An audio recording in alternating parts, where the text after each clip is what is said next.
All right, everybody. Welcome here, Middletown, Indiana, Shenandoah High School for some Friday night football action between the Eastern Hancock Royals and the Shenandoah Raiders. Tonight is week 8 of the IHSAA football season, and we get to play our first rivalry of the game, or rivalry of the season. Normally we get to play a rivalry week 5 and week 8, but with Knightstown getting canceled, this is the big game. This is the one we've had circled on the calendar all the rest of the season after that Knightstown game got canceled. And we're looking forward to what should be a great game tonight. I'm Michael Gallion, and I'm joined tonight by Joe Paxton. And we're going to bring you all of tonight's action, hopefully. We do have something a little bit different tonight. It's the College Football Playoffs Tailgate Tour is here, and they're recognizing teachers, and they just presented a check on the field. Each program got $1,500, $1,000 for the school to go to teachers and supplies and things, and $500 to go to the athletic department. So that's coming from the College Football Playoff Host Committee. Right, and this is kind of what it's all about. They're traveling to 18 different places during the football season, and tonight is one of those. So we're one of the only small school games that they've gone to. I know they went to North Central Farmersburg, North Vermilion, and maybe one other one that I saw that was a small school game. But mostly they've been at big schools. So kind of cool that they came out here tonight, and they've got something set up behind the bleachers. They've playing games and giving away some free stuff, and it's been pretty cool. And actually at halftime, we think we're going to be able to have a special guest at halftime. We're going to do an interview with a member of the College Football Playoff Host Committee. So we'll see. Hopefully that comes to fruition. And stay tuned right at the start of halftime for that interview. Looking into tonight's game, the Royals come into this game 4-3. They won 3 in a row to start the season, and they've had a little bit of a rough patch here. They've gone 1-3 over the last 4 games, but did have a pretty solid comeback against Monroe Central. Had a pretty, I don't know what our camera's doing right now. He's looking at combine. Oh, okay. Gotcha. Sorry, I was trying to figure out what that was. The Royals nearly pulled off the big comeback against Monroe Central last week, but ended up falling 27-21. The Raiders, on the other hand, coming to this game 4-2. They had their very first game canceled due to COVID, and they have played a very similar schedule to us. They defeated North Decatur, same as us. They defeated Westdale, same as us. They fell to Heritage Christian, same as us. So they play Monroe Central next week. Very similar teams. You look at the Sagarin ratings, very similar. This should be a really close game. Watching the Raiders on film, they remind me of a more athletic Milan. Mm-hmm. You watch them play. They're a disciplined team. They want to pound the rock. They do not want to throw at all. And they want to slow the pace of the game down, take away possessions, and just control the pace of the game and control the ball on the ground. And that's the thing that the Royals have to try to avoid. Shenandoah leads the all-time series between these two teams. We've played 50 times. Shenandoah leads the series 31-19. Most recently, we played twice last year, falling in the sectional 7-12 in what was one of the worst rainstorms that I've ever coached in. It was miserable, and I'm still bitter. The refs would not let us change balls out. They made us use the same ball the entire drive. I'm still bitter about that. Sorry. Some key players here. We'll start with the Raiders. Defensively, the Raiders are a really aggressive team. Watching them play, they like to get after it up front. They really like to blitz their linebackers. You're going to see their linebackers flying forward all game. That puts some pressure on the offense. We saw Northeastern really struggle to handle it. But on the same token, if you can pop through that first line, you're getting a huge gain. And I think that's where we got to focus Cole Rainbolt and Zach Arnold getting those huge gains tonight if they can pop through that front line. Break a tackle, and you can take it. It also makes them really susceptible to screen passes. That's one thing that in all 3 games I've watched of them, the screens have really hurt them. So that's something to look for. We like to run our screens. You'll probably see that from the Royals tonight. Offensively, Carson Brookbank is the quarterback for the Raiders. Carson, it's his first time under center for the Raiders. He's doing a pretty nice job, and you've just seen that growth. If you watch his first game against Heritage Christian, you see lots of little mistakes. You watch his most recent games, he's done a whole lot better. So he's a dual threat kind of guy. He can throw the ball. He's got a nice arm, but he's really a threat with his legs as well, and he carries out his fakes well. He's going to make it a long night for the Royal defense. They're going to have to work to stop him. And the guy that makes everything go inside is Bob Ayers. Ayers is the guy to watch in the backfield. He averages 7.5 yards per carry. To put it in perspective, Cole only averages about 5.5. So he's averaging a good chunk of yards per carry, and he has great balance. I put that on the game program. It's weird. He's not a bulldozer running back like we saw last week with Kennedy. He's not a juke guy like Zach Arnold. You just hit him, and his leg kind of goes dead, almost like you can't grab it. Right. It's like a little kid throwing a fit, and they just go limp, and you can't pick him up off the floor. That's what his leg does. And you'll see what I'm talking about. He just makes him really hard to tackle. So Ayers stopping him is going to be key for the Royals tonight. For Eastern, Kane Sotelo has 96 tackles on the season, and he really started to become a bigger part of the offense over the last couple of weeks once his broken hand healed. I think, we look for him to have a huge game tonight, both offensively and defensively. We're going to do the national anthem here. It has not been doing it in football. It's only basketball that it messes up. So you can leave it on. Okay. So we're going to do national anthem. We'll be right back.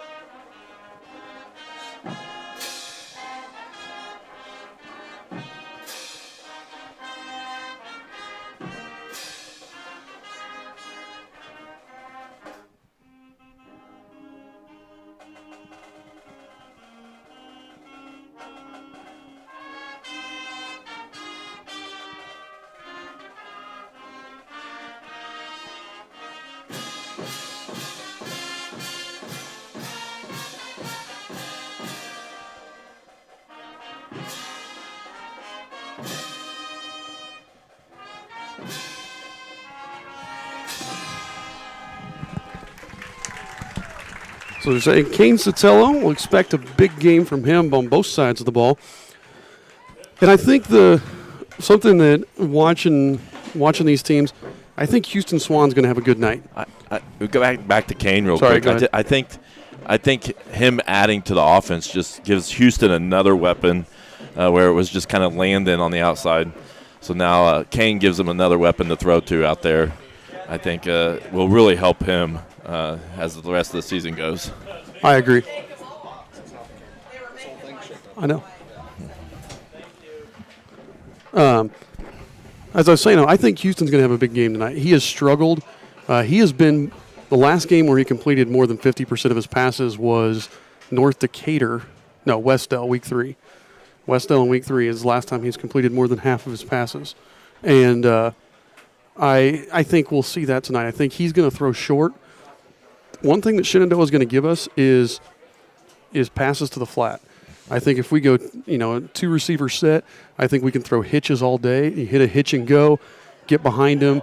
I think it's going to be hitches in the flat or it's going to be the deep ball because I think we can get behind Shenandoah, especially with guys like Zach and with Landon.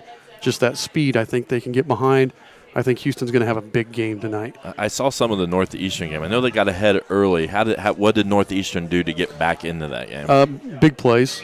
They had a couple. I talked about Shenandoah being so aggressive on defense. They had a couple where they came in, they would blitz, and running back or the quarterback a lot would break a tackle or would slip through and then take it for 50 yards. And if Zach and Cole break through, nobody's catching them. Right. And really, Shenandoah had all the momentum in the world, and they missed a field goal that would have put them up even more. I think it would have put them up by 24 and kind of lost the momentum there. So I think, like I said, I think it's going to be one of those things, two very similar teams. It's going to be a good game. I think it's going to be a high-scoring game. Right. I think we're looking at something like 35-28. I think it's going to be a high-scoring game. I think we saw them, and one thing about Shenandoah, if you can't watch the Jamboree or you were at the Jamboree, they were just learning there. They're a much improved team from what you saw in the Jamboree, and you're going to see that tonight. And they've had a really, really good season here. Like we said, 4-2. 4-2, and they've won 4 in a row, looking to get number 5 here. And the 2 losses they have are LaPel and Heritage Christian, which are 2 really, really good teams. So those are not anything to be disappointed about with the loss to those 2 teams. No, and I was emailing with Coach Stillwell earlier today and talking to him, and we'll talk a little bit more about this, but he actually didn't get hired until mid-July.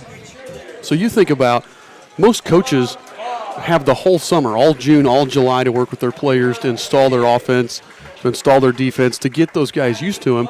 And he didn't get hired till mid-July. They hired somebody and it didn't work out. And so he's kind of been behind the 8 ball the entire season. Plus, right after the Jamboree, they had quarantine issues. Mm-hmm. And lost the whole game, too. Lost the whole game.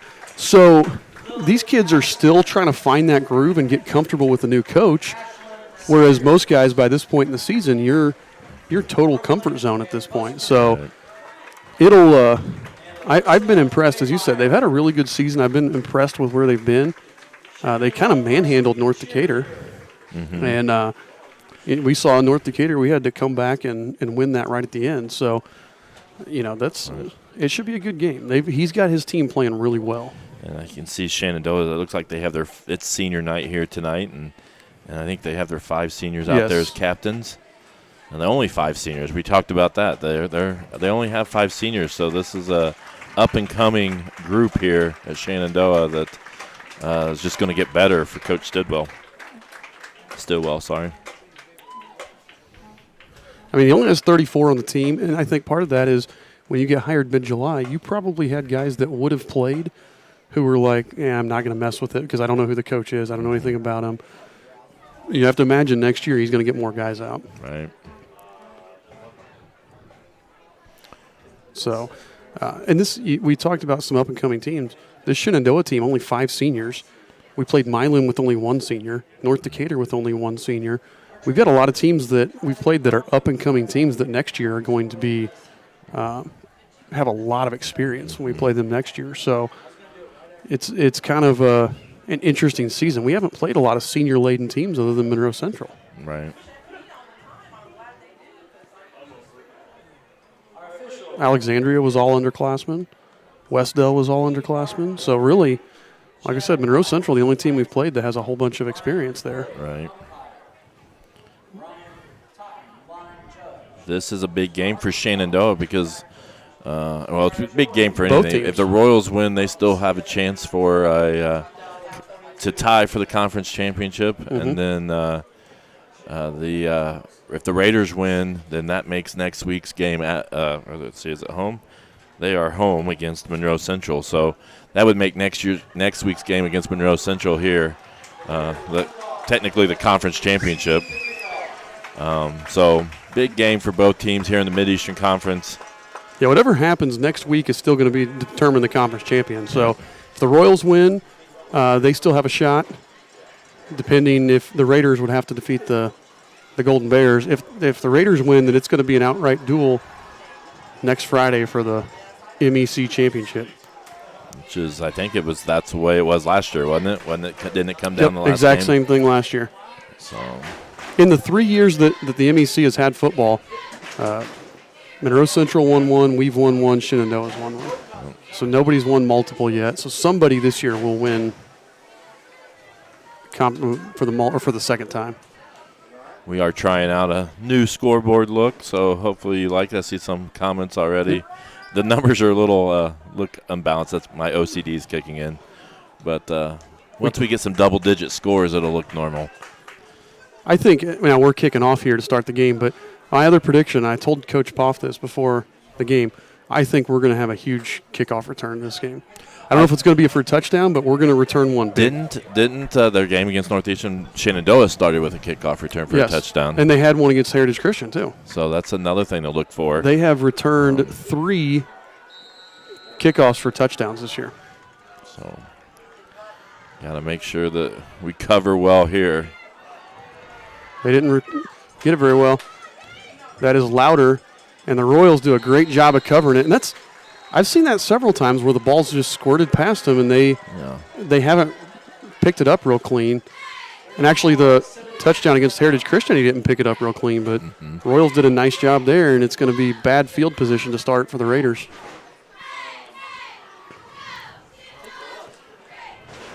Royals switched up their D a little bit. We see Zach Arnold playing, looks like corner, and Bowman corner on the far side. We got Brookbank in the pistol with Ayers next to him, and looks like Bowen behind him. Oh, and they moved, yep. So I didn't watch as much film this week as I had in the other games, but I felt like there was a lot of read option type where the quarterback had to make a decision. I don't know. And you don't know if that's called from the sideline or if he's actually reading it. Typically you just have to know your quarterback. If you have a younger quarterback, you call it from the sideline. If you have an experienced guy, you let him read it. But Brookbank does a great job of running it. So 1st and 15 here. Brookbank takes the snap. Rolls out to pass, has a man. Nearly picked off by Landon O'Neill. I've got to remember to use some replays here. And he had a receiver there. Sorry, you might see an old replay. He had Drake Stevens open, and I don't know if he overthrew Stevens. We're zoomed in too far here on our. I don't know if he overthrew Stevens or underthrew the deep guy. I couldn't tell who the deep guy was. I got to remember I have a job over here to do replays. Yeah. See if we can't, Lloyd, if you can't zoom out just a touch more on that if you're listening. So we can see the receivers too. Brookbank takes the snap, hands off up the middle, and we do a nice job swarming. That was Noah Bowen. Looks like Bowen only picks up about a yard. Here's that. You got the tackle there. I saw Riggs in on it. Yeah. So 3rd and 14 here. Ball's back on the 13-yard line. Shenandoah is not a team that's going to dig themselves out of holes with penalties. They're a team that they got to stay ahead of the sticks. They got to, take care of the ball and not make big mistakes. Not a big play team here. This is an interesting formation here that they're using. This kind of pistol with a fullback. Bowen again. Had a hole, but we closed it down. And interesting, we didn't see Bowen get a ton of carries. We've seen Ayers as the main guy. Right. I mean, Bowen's their second leading rusher. He's had 51 carries for 185 yards this year. But interesting, they go with him. Yep. They must have something here. They did. I mean, not that they're going to punt fake in this situation, but they did get a fake last week against Northeastern. For a huge gain. So 4th and 10 here. Cole Rainbolt back deep.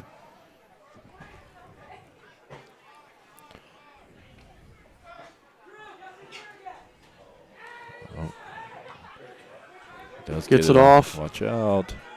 Watch out, Royals. That actually worked out really well for the Raiders there. Yes. And I was worried that we weren't aware of where that was going. We were at risk of it hitting us. And that's where Cole has to do a better job of yelling. You got to communicate. You got to yell, Peter, Peter, Peter, Peter, get away from it, and you run towards the ball if you're the deep guy. Not towards it, but you head towards the area so that as they're looking to block, they hear it and they know get away from you. Yeah. So Houston Swan here, set to go, Royal ball at the 47-yard line. New formation here, pistol double wing for the Royals. We don't have Landon's not on the line. Fake to there. Leaks it out to Kane, and Kane can't hang on to it. A rare drop for Kane. Normally really sure-handed. And pretty good pass. I mean, I think he wasn't going to get much after the catch, but we saw Kane make a catch last week and got drilled right after and held on to it. It would have been about a 7-yard gain there still.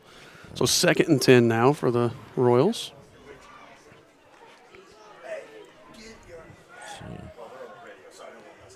And O'Neal and Ziffel to the same side there. Riggs is the tight end on the near side. What do we got?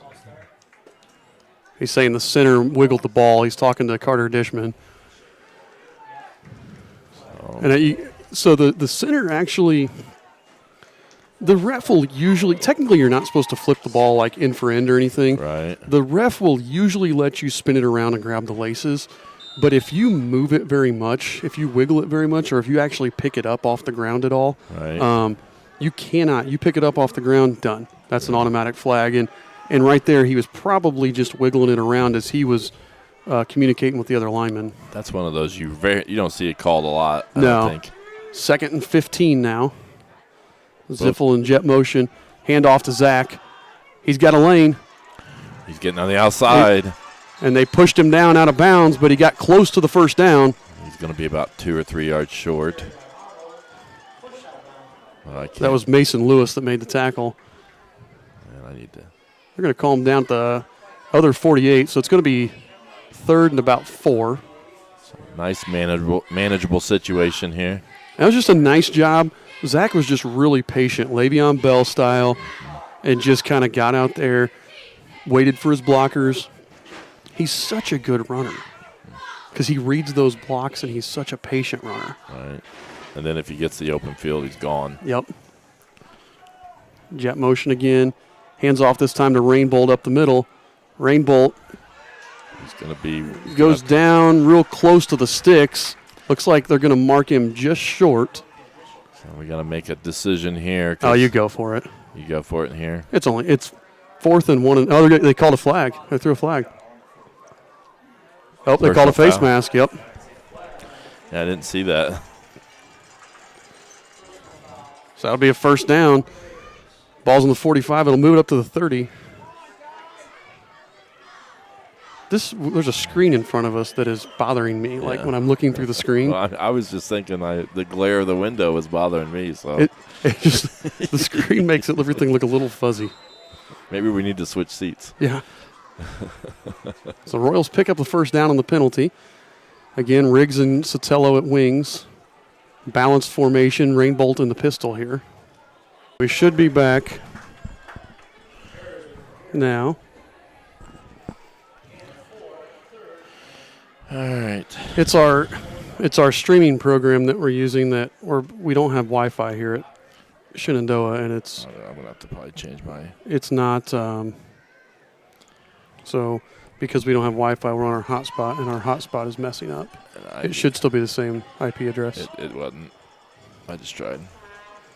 So the Royals scored there on that last possession. Brookbank. Ooh.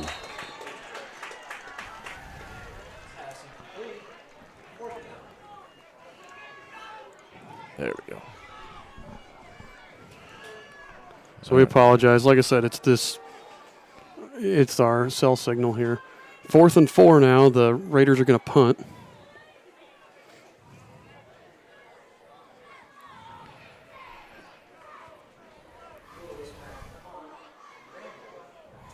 So Rainbolt back to receive. The Royals did score, and we are not 100% sure because I was trying to deal with this. The internet. We're not exactly sure who scored the touchdown. Another drop blocked. punt. That was not blocked. Oh, it wasn't? No. Hit the replay. They said it was blocked. That was not blocked. Let's see here. Here's the replay. He dropped it. I don't know. Moved the camera too quick. I don't think it was blocked. I think he just hit it funny. So the Royals here with a chance to go up 14-0. They moved the ball pretty easily on that last drive. Raiders haven't found anything. They haven't gotten anything going.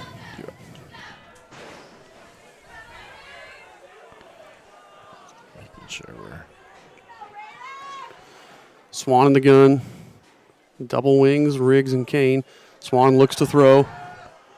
He's got Arnold going deep. Arnold crashed into the defender. Yep. Good defense there by Drake Stevens.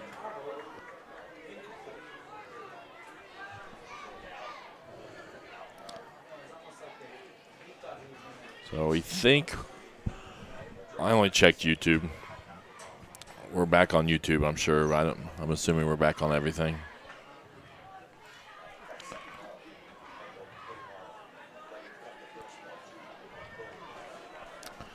Okay, so Swan 2nd and 10 here. There's Rainbolt next to him. Sends Arnold in motion. Counter to Rainbolt. Has a seam. Cuts back, jump cut, and he gets tackled. Picks up about 7. Good. That's what I talked about. You see those linebackers fly up there, that aggressive Shenandoah defense, and Cole makes one guy miss, and you get a big gain. Right. Once he gets into traffic, he did a nice job making a guy miss and get a few more extra yards. So we're going to call it pickup of 6. So we'll call it 3rd and 4.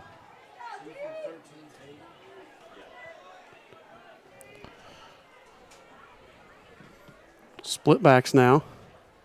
Swan hands off to Arnold. Arnold gets arm tackled, but he's going to be real close to a first down. It doesn't look like he's going to have it based on the spot on the far side. Yeah, he's going to be just a tad short. Make it 4th and inches here.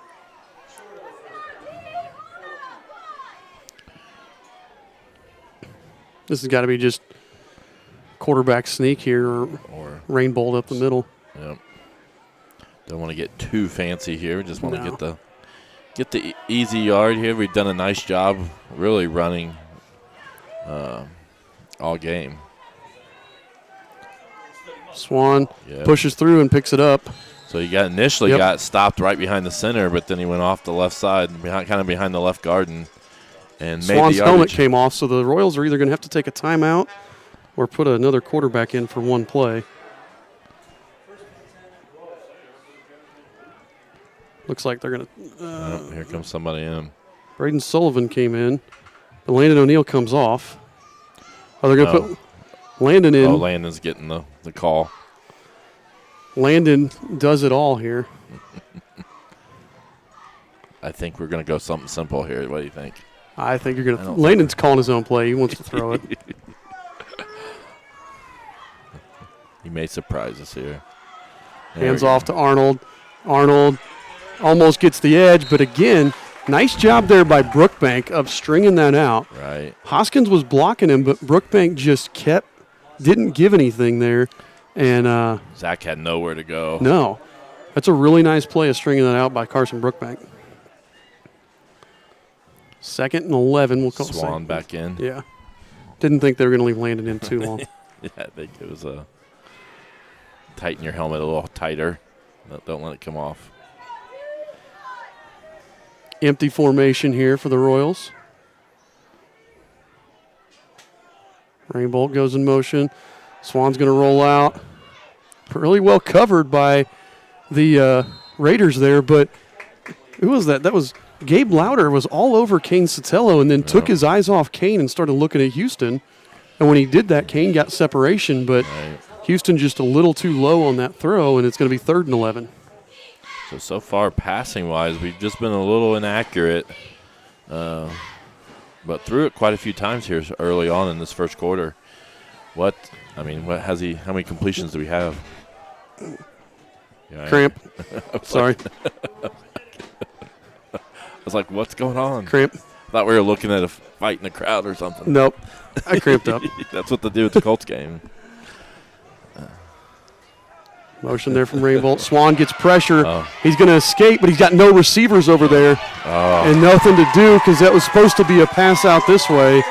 And Houston just had nothing he could do, and it's going to be 4th and 15 now. Yeah, and that was great job by the Raiders. We just our whole left side of our line just got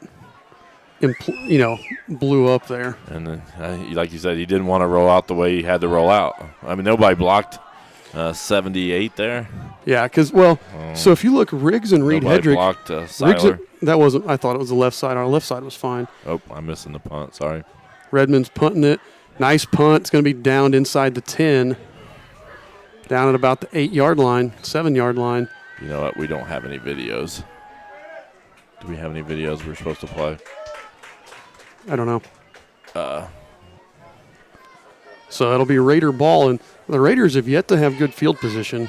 It's our Stingers. I'm sorry. No, something popped up over on the screen. I was trying to figure out. Raiders have got to get something going. They've had 2 possessions and have done nothing offensively. And one thing I saw on film is they did a nice job of searching around, trying different things till they found something that worked. So you may see something different again here, although it looks split back formation with Bowen and Ayers. Brookbank going to keep it himself. Up the middle, nice job by the defensive line there. Picked up about 4, but Braden Tencher and Logan Hoskins did a nice job of holding the line and not really giving them anywhere to go. It'll bring up 2nd and 6. Like I said, if you're the Raiders, you're just trying to find some consistency. You want to drive this ball a little bit. It doesn't have to be a touchdown drive, but you got to move the ball and get it out of the shadow of your own goalpost. And so far, the Raiders really haven't moved the ball very well. No, they brought Royals' in defense has been solid. They brought in number 22, Evan Fries. He's the other back now with Ayers. He's going to lead. Ayers runs it up the middle, and he is going to pick up a first down. That was a nice push by the offensive line for the Raiders. Is that Ayers' first carry? I believe so, yeah. And he's the one that stuck out to me on film. Oh, yeah. And I was like, oh, we got to contain him. And here we are, 2 minutes and 20 seconds left in the first quarter, and he's just getting his first carry. Yeah.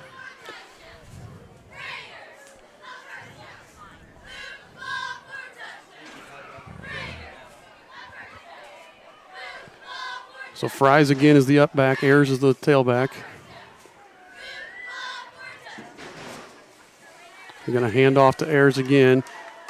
I say Ayers just kind of spins off the tackle, but spun right into, couldn't tell who that was. Looks like he spun, couldn't tell who that was. Maybe right into Riggs.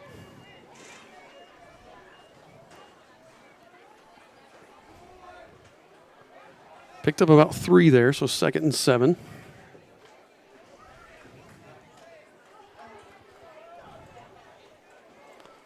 Now it's split backs.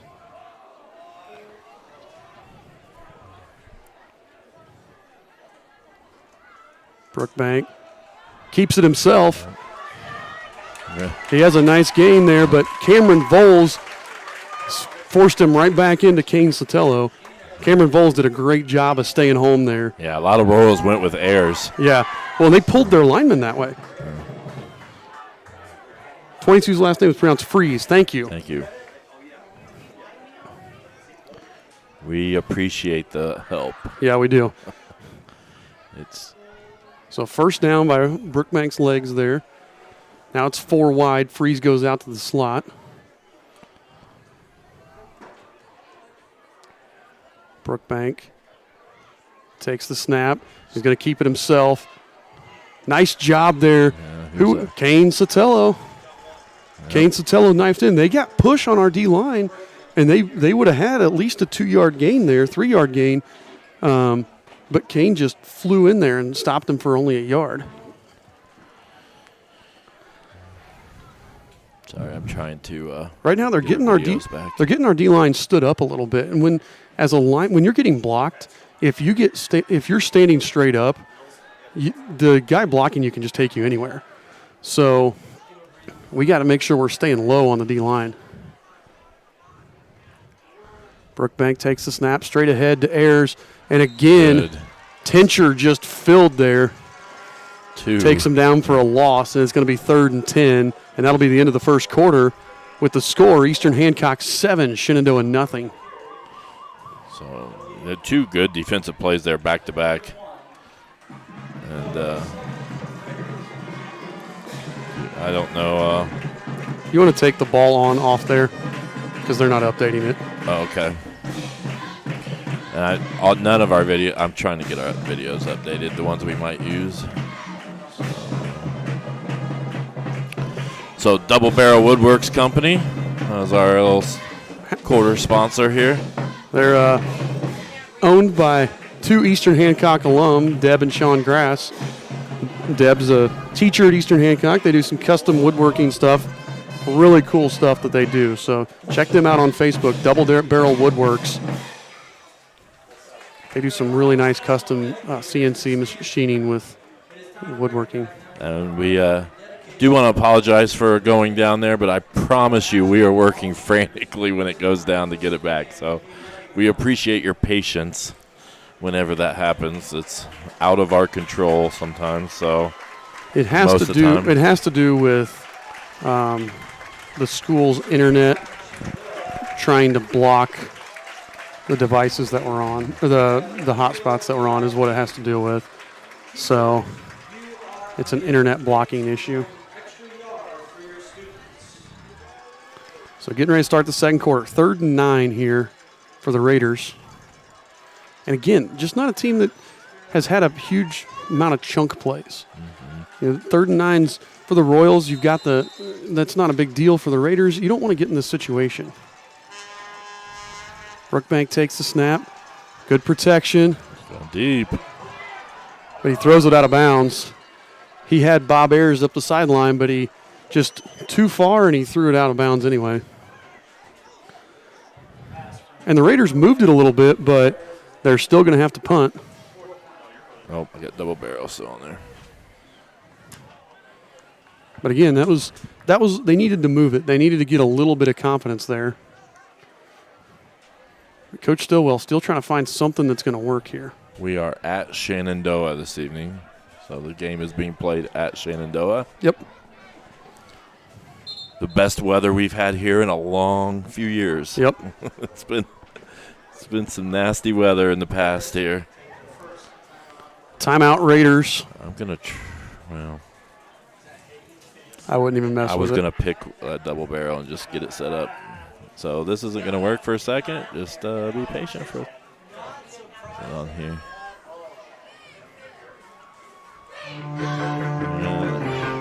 Yeah.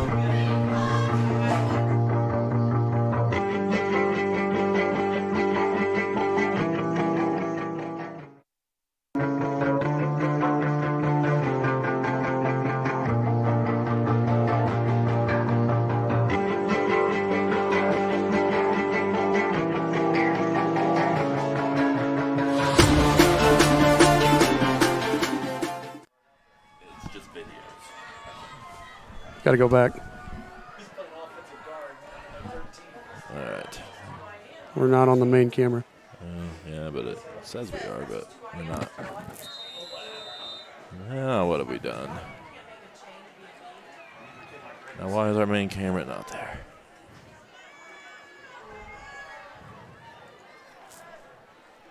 What is going on? We have Lewis punting here, almost blocked by Kane Sotelo. Nice high punt by Lewis. Rainbolt calls for the fair catch at the 41-yard line. All right, we're going to look at me for a second. I'm going to apologize. Or actually, it's you. Well, why is it?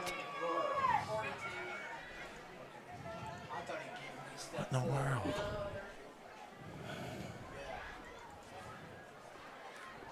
Why would this? Well,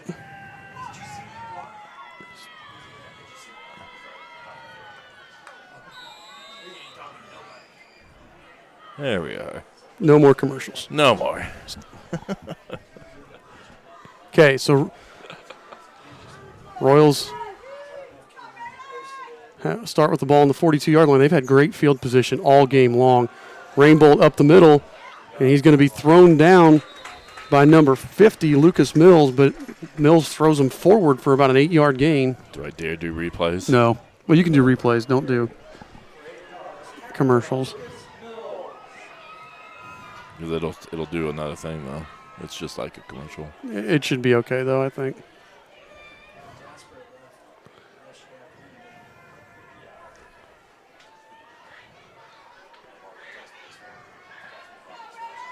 Same formation for the Royals here.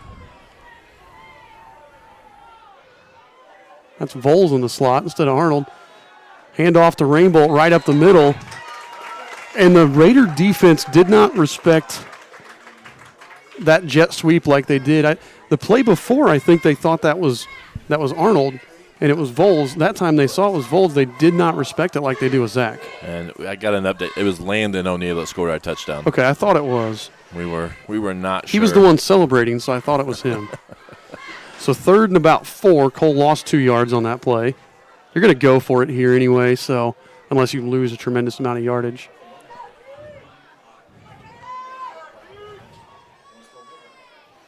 Kane goes in motion, flips it out to Rainbolt. Rainbolt, nice move. Yeah. And that's the second time we have not blocked it real well, but Cole's just making plays with his legs. Try a replay. Sorry. Just so we can see if it's working. So here he just makes a really good move here on Ayers, and because we're not we're not blocking anybody. We got to be better than that, boys. The thing is this: if those receivers are blocking downfield, and if our linemen do a good job of getting the linebacker, instead of that being an 8-yard carry, that's a touchdown. And that's the thing we have to realize. We have to stay on that, even if you don't think you're part of this play. You're a huge role in this play. Swan's going to boot out. He's got Landon open. Throws the comeback. Nice job. They've run that route plenty of times. Landon and Houston, that comeback route, you just practice it. Had lots of options there, but Landon was the one that came back to the ball there. All right. I was going to get rid of all these. Oh, I haven't saved them. Backed them up yet. 2nd and 2 here. Voles in motion. They give it to Voles.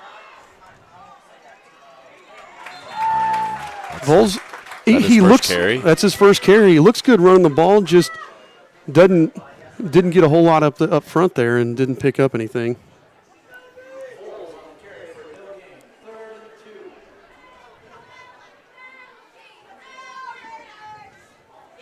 So 3rd down and 2 here.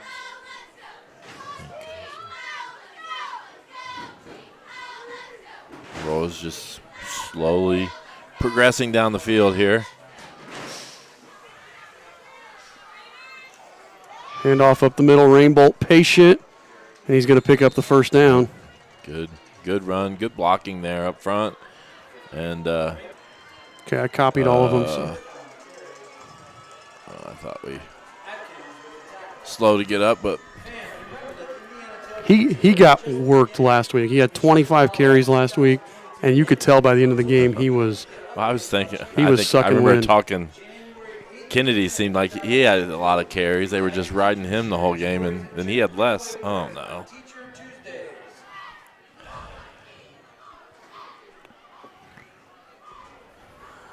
And we're down again. It's my fault. I just tried to save all those. Yeah, I was like, I wasn't going to tell you to I was trying to help why you. we're here. Because it'll take forever to do all those.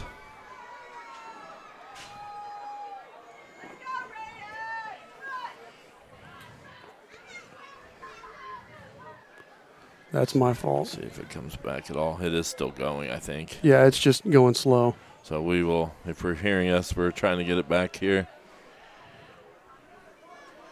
2nd and 10. Swan drops to throw. Has O'Neill on the out. Hits him. O'Neill picks up about 8 more yards. It's going to be. They're going to give him 7. It's going to be 3rd and about 3.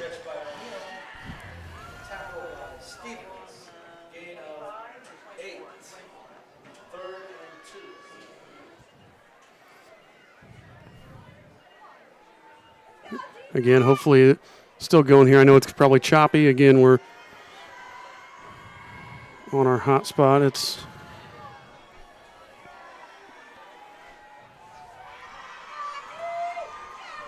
Big play here, 3rd and 2. Yep. You got 2 downs to get this. You got 4th down. You're going to go for it. I don't know, would we? Yeah. Swan hands off.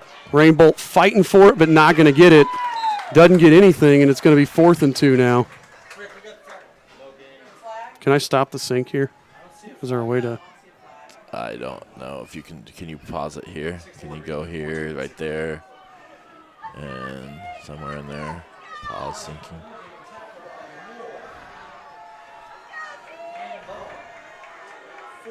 So here we go, 4th and 3 here. The Royals are going for it. Watch is going on 2 here. They like to go on 2 in this situation. Empty formation. Rainbolt goes in motion. Swan going to roll out. Could maybe. He's going to throw it deep. He's got Cole, and Cole's in for the touchdown. And they lost Cole Rainbolt. That's going to tie a school record there, isn't it? It's only taken him all season to get there, but Swan, did you hit the replay button? No. I was trying to check to see how choppy we were. Really choppy. So, Swan to Rainbolt. That's Rainbolt just tied the career record for touchdown catches. He's been sitting at 22 all season, and he just tied Austin Smith with his 23rd touchdown catch of his career. Aaron Redmond on to kick the extra point here. Redmond puts it up, and Redmond gets taken out too. No good. As 2 Raiders get off of Redmond, but apparently that's okay. I didn't see it. I can't see where I'm sitting at. I can't see anything. So. And I didn't see. I guess he missed the kick. Yeah, he missed it. So let's go back to see if we can get that replay. I don't know what it's going to look like. See if I got it even on time. Nope, this is an older one. So the Royals with a 13-0 lead, and we haven't been in this situation a lot. A lead in the first half we haven't. Really, the only time we've led the first half was against Westell. Well, Milan. We scored with right at the 30 seconds left, yeah. So this is kind of unfamiliar territory. Hopefully the Royals can kind of put their foot down. And again, I said I thought Swan would have a nice game throwing the ball. He's hit Landon on an out, hit Landon on a comeback, and there, nothing open. He extended the play with his legs, and Rainbolt, they lost track of him. They had him covered initially and then lost him. You begin to wonder if he was going to run for the 4 yards. Yeah. But did a nice job, was patient, kept looking downfield. Again, Shenandoah has lots of kickoff returns for touchdowns this season. So Kane Sotelo's not going to let that one happen, though, and Gabe Louder gets upended at the 40. And what is 6 minutes left here in the first half. This is a really critical drive for the Raiders because they started the game with the ball too. Yeah. So if they can't take some time off the clock and punch this one in, or at the very least take take time off and not let the Royals score again, this could be very, very critical. It feels a lot like the Monroe Central game, but roles reversed. Mm-hmm. Brookbank hands off, and again, Bowen just taken down, and Bowen has had no success tonight. Yeah. And who was that in the backfield there? I think that was 54. No, I think that was Tincher that flew in there, 55. Oh.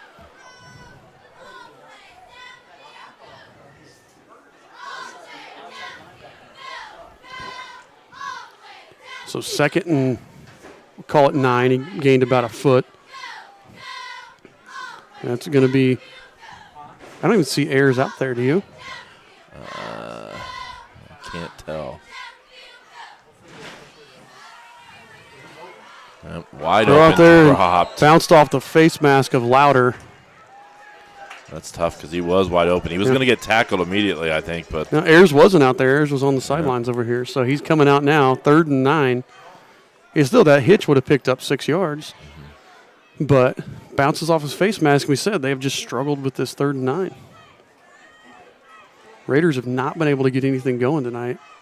So nice job by the defense and really been pretty solid.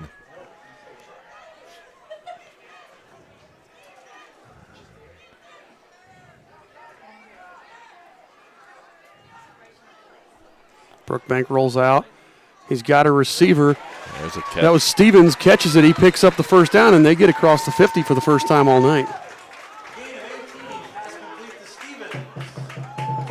I believe that's their first completion of the night, Might too. Be. kind of got me. Now visit the Indiana Tailgate Tour Zone on your way to your seat. Be sure to stop by and give a shout out to special teacher and find great giveaways. Teacher, there are lots of prizes just for you. Look Keep for the seeing live bulb flashes, but it's There's cameras or I something. think there's some heat lightning over there. Tour team. I've been seeing it over by the lights over there to the far left. Airs up the middle. Oh, he does get some space there. I'm telling you, if I'm Shenandoah, I don't let anybody but Ayers or Brookbank touch the ball. Yeah, they're That's the only success they've had is those two running right. That's their best two skill position players.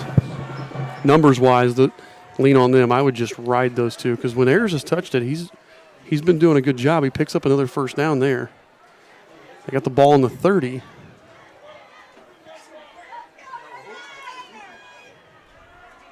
And this has been their best drive so far. Oh, absolutely.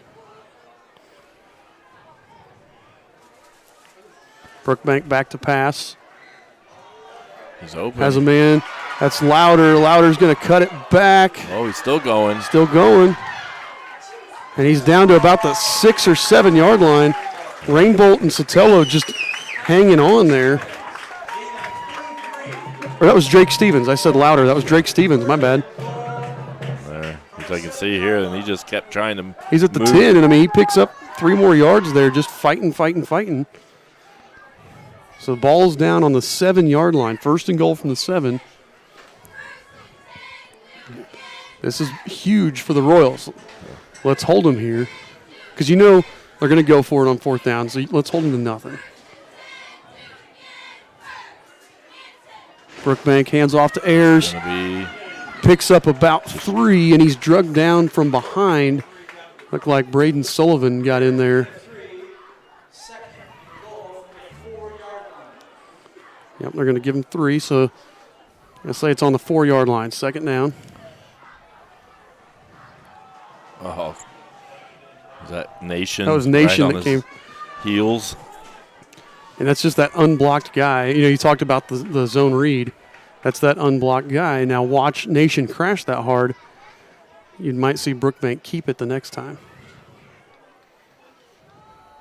Or Ayers right up the middle. Ayers, Door picked was up- shut there, Yep. though. Who was that? Sotelo, I think, came over there. Yep. He's that will linebacker. Well over 100 tackles now, I believe, Yeah. on the season. They picked up another yard, so it's going to be 3rd down from the 3 yard line. Now, we have seen them attempt a field goal, and they've hit most of their extra points, but I think down 13, you go for the touchdown if you're on the 3 Yeah. or the 4 here, unless you lose yardage here. Yeah, with the positive plays that they've had this drive. after Freeze is now struggling, in at fullback. You got to think they want to get 6 points here. Oh, that was a nice play by Brookbank. Yeah. And our the our receiver- linebacker, I think that was Voles, just got turned around in man coverage. And the receiver did a nice job Yes. getting in position there. And Yeah, Voles just, you keep your eyes on the guy. It wasn't a terrible play. Sometimes sometimes the other team just makes a good play. right. And Kane, That was- Kane tried to make him difficult to throw over him. Yes, that was Drake Stevens with the catch there. Extra point looks good. It is good. That was a much-needed drive by the Raiders to get them like something positive going here in the first half. I don't like that. Kane Sotelo's limping here.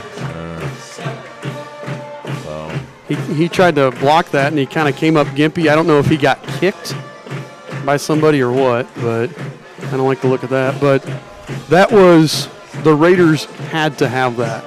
That 3rd and 9 back here at the 50-yard line felt like if they didn't get it, that was going to be, huge for the Royals. So tonight is a big college football playoffs tailgate tour. If you didn't know, the college football national championship this year is held in Indianapolis. So they're traveling around doing some positive things at the Indiana high schools, and these are the locations that they've traveled around to. And tonight they're here. So we're going to find out more information here at halftime. So stick around. You're going to hear an interview, hopefully, at the beginning of halftime and find more information about that.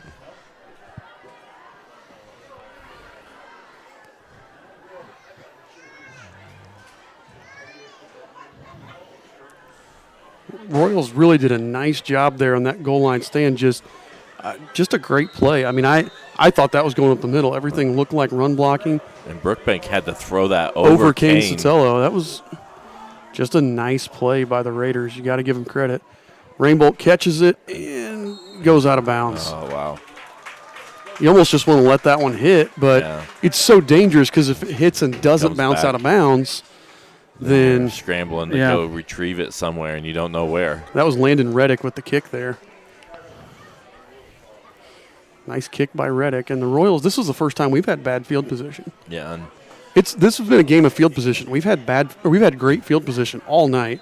The Raiders have had terrible field position until that last drive. Mm-hmm. And just with 2:39 to go until halftime, this will be a really pivotal little possession here because Royals get the ball coming out at halftime. And I told you that Shenandoah, their aggression on defense makes them susceptible to screens. We're about to get another delay a game here. Oh, wow. Oh, no, they're going to reset the clock. There we go. Thank you. But I think you're going to see a screen to Ziffel or to Cole. We got Dylan Bowman in on offense now. Okay. So working some young guys in this game. Empty formation. Swan's going to roll out. Has to throw it away. Bowman didn't look. I think Bowman had to go in for a play for somebody because he didn't look like he knew what he was doing there. Right. I think Swan was telling him what to do, and he got turned around. Right. I think he's normally a running back, so a little bit out of position for him. That's a kid, sophomore, that's had a really nice year. He's done a good job at corner. He's made mistakes, but he's learned from his mistakes. And I think you're going to see a lot of growth out of him next year because of this. And we're so senior heavy, you got to get some kids some experience here, especially since we're canceling JV games left and right. Yes. So Swan again, throws. O'Neal on the slant. O'Neal going to be real close. I think he's going to get the first down. Yeah, they're going to mark him. Right at the sticks. Yep. But, yeah, I just saw where we've canceled the JV game on Monday. So we've had so many JV games canceled. It's really important that, these younger guys get some playing time. Yeah. Because, offensive production-wise, next year we're losing 100% of our passing yards and basically 100% of our rushing yards. Right. Empty again here. 2 minutes to go. Swan back to throw. That was the screen there. He's got Sotelo. Oh! And that was a good play by Bob Ayers. Sotelo does not look good right now. Sotelo. He's dropped a few. And that one got broken up, but he's slow getting up. He just doesn't look like he's feeling 100% right now. I didn't mean he looks bad his play. I just mean he doesn't look. But that's not the typical Kane. No. We see Kane make plays like that all the time. Bob Ayers, Coach Stillwell said Ayers is really the heart and soul of their defense. He's the engine that makes everything go. And that was just a great play by him because if he doesn't make that, that's a huge gain for the Royals. 2nd and 10. Cole was completely uncovered in the slot. Stand up and throw it to him. Well, yeah, we're scrambling. He's going to pick up a first down and run it. Nope. Really close to a first down running. I mean, Houston's got to know that. They had nobody over Cole in the slot. He's got to see that and recognize it and just stand up and throw it to Cole. But at the same time, too, I mean, Houston's not had a lot of time here. No. Whenever we have had to pass, he's often throwing on the run. Yeah, and that's where you need to – he's got to help himself out by throwing short passes. And watch. So look here. See if they do it again. No, now they've got Ayers over Cole. But see how far Ayers is off? Mm-hmm. If Landon just blocks his guy, you could just stand up and throw that to Cole right now. He's gonna be short. But see, so Landon was lined up like on the hash. If Landon comes out to the number, then that forces Drake Stevens to come out to the number with him. And that means Cole is just all by himself right there. And you just throw it to him. I will take Cole Rainbolt one-on-one with anybody. Royals are going to punt because a minute and a half left here. You don't want to give them this great field position. No. Raiders 2 timeouts, and like we said, not a fast-moving offense. They want to take time. So unfortunately, we're starting to feel a little momentum shift here. Now the Royals had all the momentum early. You almost hope here that they try throwing it. They haven't been real successful throwing the ball. I don't know why the play clock's not running either.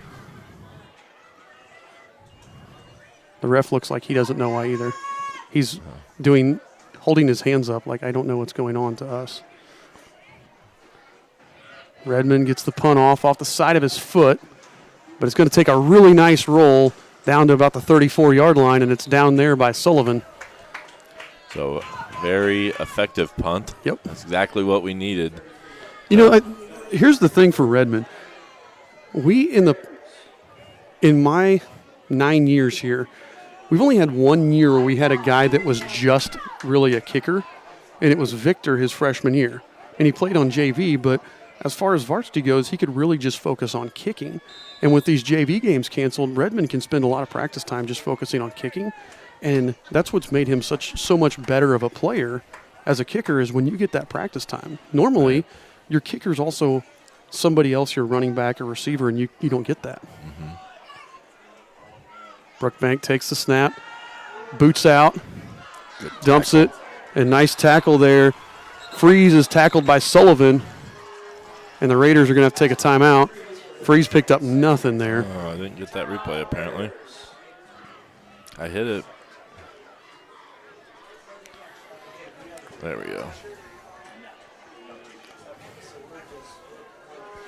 A really good job there. Exploding up and making the sure tackle there by Sullivan. That's another, we talked about young guys making an impact. That's another young guy that we got to get involved there. And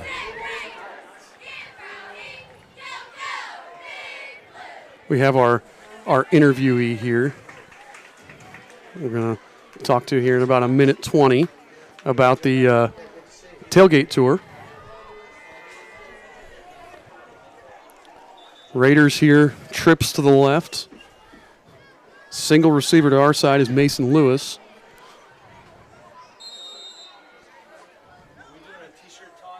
Royals back in a prevent defense here. Mason Lewis jumped off sides. False start there. This is so in this prevent defense, you almost run like a draw or something.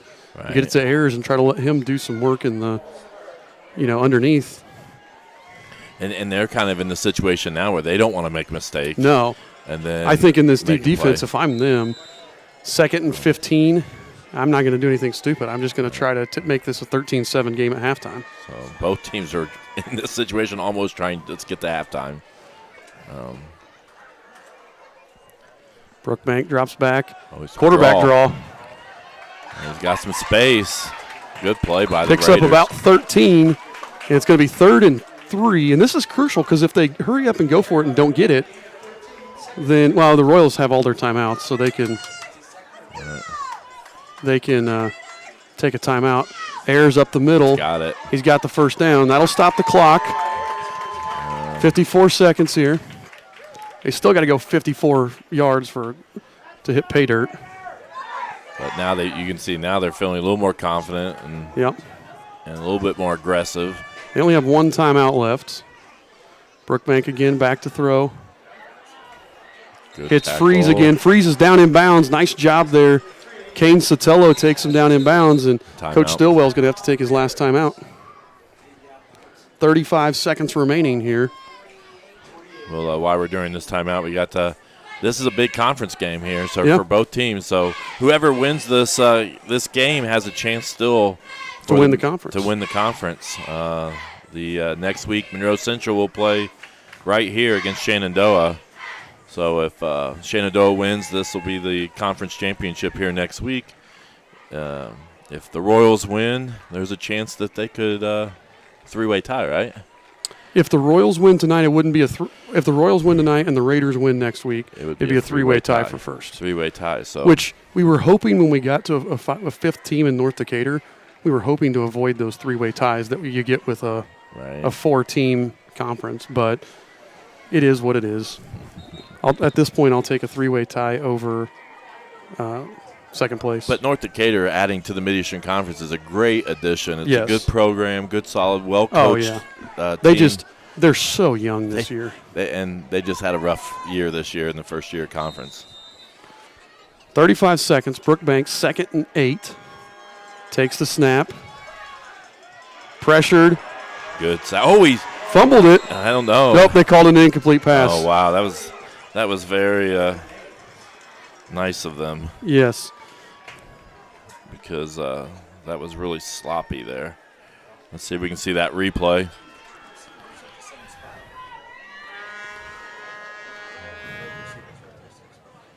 And it just kind of flipped it. They were going to get it anyways, but I would have called that a fumble.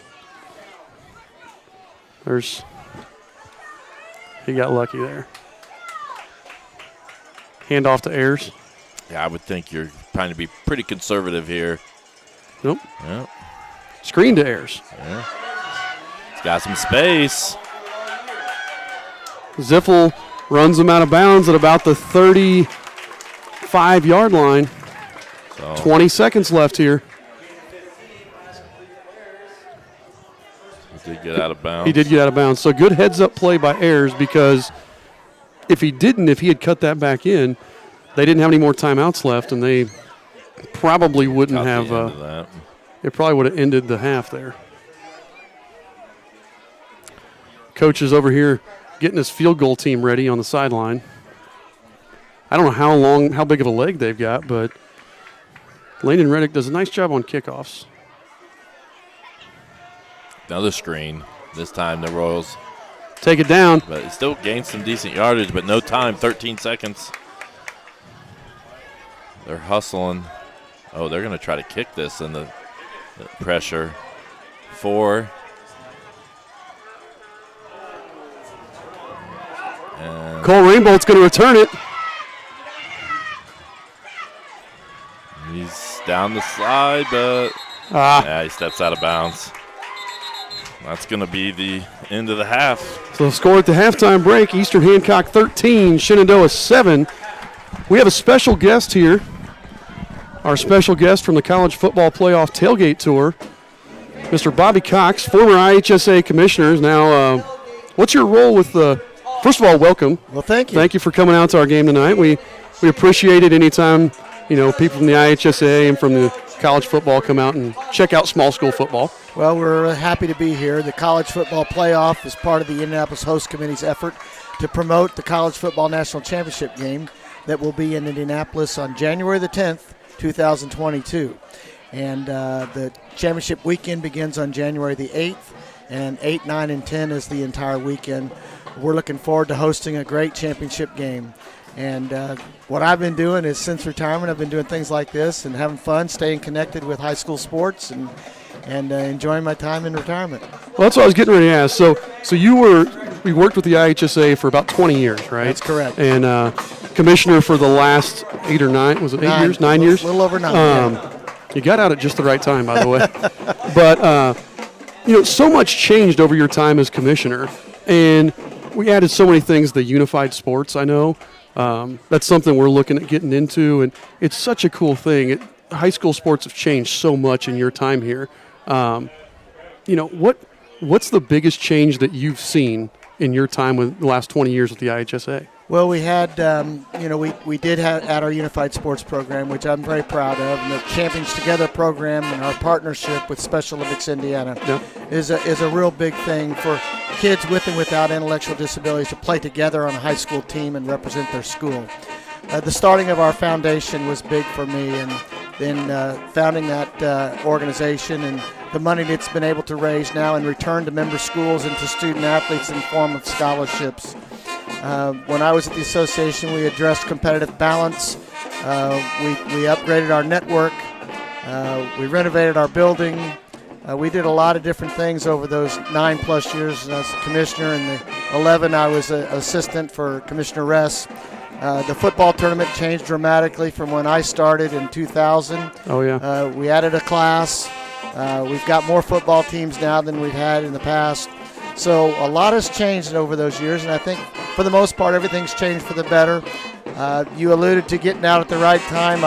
I do feel for my colleagues, and I feel for you folks that are in the scholastic business right now, the challenges that you're facing. But I've been encouraged by how it's been met and how people have risen to the challenge and provided opportunities for young people to play and continue to have a normal high school experience. I agree. That's something Joe and I are both teachers, and so, this has been a challenging, especially last year, it was a challenging time for everybody, but it really impressed me to see how communities came together and how sports brought people back together. That was the thing that got us back together. Well, sports is the unifying element in all kinds of places of society. Yes.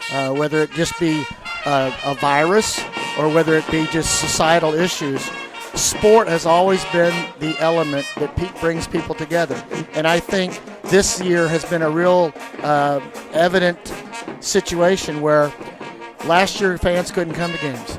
Now you see great crowds at all these games, and I think the fans are hungry to be out and support young people and be a part of the community where they couldn't do that last year. And again, it's sport that brings people together. I agree. I had a couple of things. Next week I don't know if you're going to it, one of my favorite venues, Wrights in Mater Dei in Evansville. Right. Just one of the coolest environments you can possibly be in. This is unrelated, but what's the coolest football environment? Because you were an AD for a while, you were at Carmel. What's the coolest football environment you've been a part of? Well, that's one of the best ones, the Wrights Mater Dei game, playing for the Westside Nut Cub Trophy. Oh, yeah. And it's and that's why we picked the game, because it's such a great environment. There'll be 9,000 people there. But I've seen a lot of great high school games in my career. And I've seen, small school games like this game and big school games. And Wrights and Mater Dei aren't the two biggest schools in the state, but it's just a tremendous community game. And the thing that's really neat for me is to see it doesn't matter what size school you're at. It doesn't matter where you're at. People gravitate around high school sports. And because of that, it makes it a great environment for young people. I agree. Well, Bobby Cox, I want to say thank you. Anything else about the tailgate tour? Well, we encourage our listeners to come out the weekend, January 8th through the 10th, 2022. And the national championship game is going to be the 10th at 8 o'clock in the evening in Lucas Oil Stadium, and Indianapolis is excited to host it. Oh, yeah. Well, we appreciate you coming on with us. We appreciate everything you've done for the IHSAA and for high school sports in general. Thank you very much, and thanks for what you guys do for high school sports. Very appreciated. All right. Thank you very much. Thank you.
Welcome back here. We got 2:20 to go before the start of the second half. Well, actually, we'll have 5 minutes to go because they'll add 3. Oh, yeah, I forgot. Neither team's out here.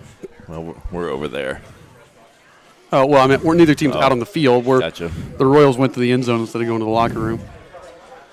So, first half of play, little all Royals first quarter. Yeah. That last, 8 minutes was all Raiders. Right. So, we'll see what kind of adjustments each team makes here in the second half. Yeah, it'll be interesting because the Royals have typically got off to slow starts and then gradually figured things out this season. Tonight, the Royals kind of got going early, and the Raiders kind of got off to a slow start and started figuring things out as they went. So, Well, I think the Royals are putting the ball in the air, yeah, and that's what's helping them. I know we talked about Houston's having to run when he has to throw deep balls, but that short passing game, that comeback route to Landon is going to be there all night. And the thing is, Houston can throw that on time, which what that means is he can catch it, take a 3-step drop, and get rid of it before a defender can even get in his face, even an unblocked defender, and get that ball out there. And you can run that, and that's 8 yards every time you run it. we're good. So, that's those quick passes, the flat or I think we threw a couple of quick outs. I think we threw a hitch. That's the kind of stuff that you got to do to get the passing game going. Mm-hmm. You want to talk about the sectional? Then, yeah, we got the sectional draw coming up Sunday. I don't know what time. Do you know what time? 5 o'clock, IHSA TV. So we'll find out exactly who we play in the sectional, and these are the teams and how they've done this season. You can see Heritage Christian's been 7-0, but Centerville's really, really good team. Probably one of their best teams they've had in a long time. Coach Pageant's done a nice job at building that program. And it's a lot of winning records out there. So. Yeah, I mean, the only team with two teams, Winchester and Northeastern, with losing records. And they're 3-4, so they've won 3 games. So they're not haven't won. And we know everything. Cecina, 4-3, but they lost by those 3 games are combined 15 points, I think. Yeah, and they're to all 3 ranked. Yeah, I'm gonna say it's teams. a tough schedule. So Cecina's going to be really good. Heritage Christian, Centerville, these 2 teams. So it's a very competitive sectional. I don't think you could look at the draw and be hoping for a certain thing because you're going to have a gauntlet to go through. About the only thing you can hope for is Heritage Christian, Centerville, Shenandoah, and Cecina on one side. Northeastern, Winchester, and the bye on the other side. And even then, Northeastern, we saw Shenandoah beat them by a score last week. It was 35-28. They're not a bad team. They're not somebody that's just going to roll over and die. Winchester has really had some struggles. But even then, they're still a team that is going to put up a fight. You'd be a favorite. Either one of these teams is going to be a favorite over Winchester, but they're not a roll over and die type team. The only way to guarantee you that you get to week 2 is to get the bye. Right. And I don't think we want the bye. And the bye is such a weird thing in football. I never want to bye in football. And it's a weirdly weird and what is it, 6A they all get bye? What is it, they don't play the first week of sectional? So 5A and classes 1 through 4 have 64 teams. Ours has 63 because Howe closed in the middle of a cycle. Right. And so there's no buys except, like I said, in special circumstances like ours. 5A and 6A have 32 teams. So they all have a bye the first week of the season. And some years they've done it the last week before the state championship game. But now they do it that first week of the postseason. But I think it's different if everybody has a bye. In basketball, if you get the bye in basketball, instead of playing Tuesday, you play Friday. Mm-hmm. If you get the bye in football, you have a whole week off where you don't know who you're going to play. Right. Now, maybe that game coming up is Heritage Christian and Winchester, and you're pretty certain that Heritage Christian is going to win. But if it's Heritage Christian and Cecina, you don't know who you're going to play. So it's not like you can use that week to prepare for somebody. Right. Whereas in that 5A and 6A, you can. You have a bye, we're playing Pike next week. Here's what we need to do to beat Pike. Right. And I think from a momentum standpoint, it's so different because that whole week off, you lose a lot of momentum in football. Right. So I've never. It'll be really interesting to see how that draw comes out, and and it's going to be, I think we're going to get a favorable draw. I think so. I got a feeling. I think we're going to have a favorable draw. That's hopeful. My gut That's has. what I was just saying. I don't think there is a real favorable draw, though. I think it's going to be tough. We're not going to get those 4 teams I mentioned on the other side of the bracket. Right. But I think I don't think we'll have to go through Heritage, Christian, then and Cecina, then Centerville. Yeah. So kind of like basketball. Last year we got a favorable draw in basketball. Not the best we could get, but favorable. So getting ready to start here. We mention our halftime sponsor, Dave's Express Care Car Wash. We forgot to throw that on there because we were talking with Mr. Cox. I couldn't hear real well your interview. I saw, but you asked him, I believe, about what the biggest change or something in the 10 years or whatever. Yeah. I didn't hear his answer. He was talking about the unified sports. Okay. The unified track and field, unified flag football, adding those as IHSA sports. Talked about that and addressing competitive balance, which I'm guessing he was talking about the success factor. Right. So if you want to hear that interview, it's right at the beginning of halftime. He was right here ready to go, and we appreciate him taking that time. This is going to be big. Cole's going to have a huge return here. They stopped him for a moment. If we'd had a return middle on instead of right return, that was big. A couple teams have had big returns against Shenandoah, but it's been return middle. Do want to thank everybody watching. We're on YouTube. We think we're on YouTube, Facebook, Twitter, and IHSATV.org. So Royals here. Ziffel back in on offense. We didn't see much of him after the first 2 drives. Ziffel and O'Neill are the wide receivers. Kane and Riggs at wings. Rainbolt in the backfield with Swan. Swan. He's going deep. He's got Zach. Oh! That's like Zach didn't see it until it was too late. He didn't really adjust to it. Well, yeah, I wonder if Zach. So, as a receiver, he's looking back, and you got to wonder if he's looking for Houston where Houston's supposed to be. Houston got flushed out of the pocket. Mm-hmm. He probably didn't see Houston and was trying to find him when the ball's already in the air. Right.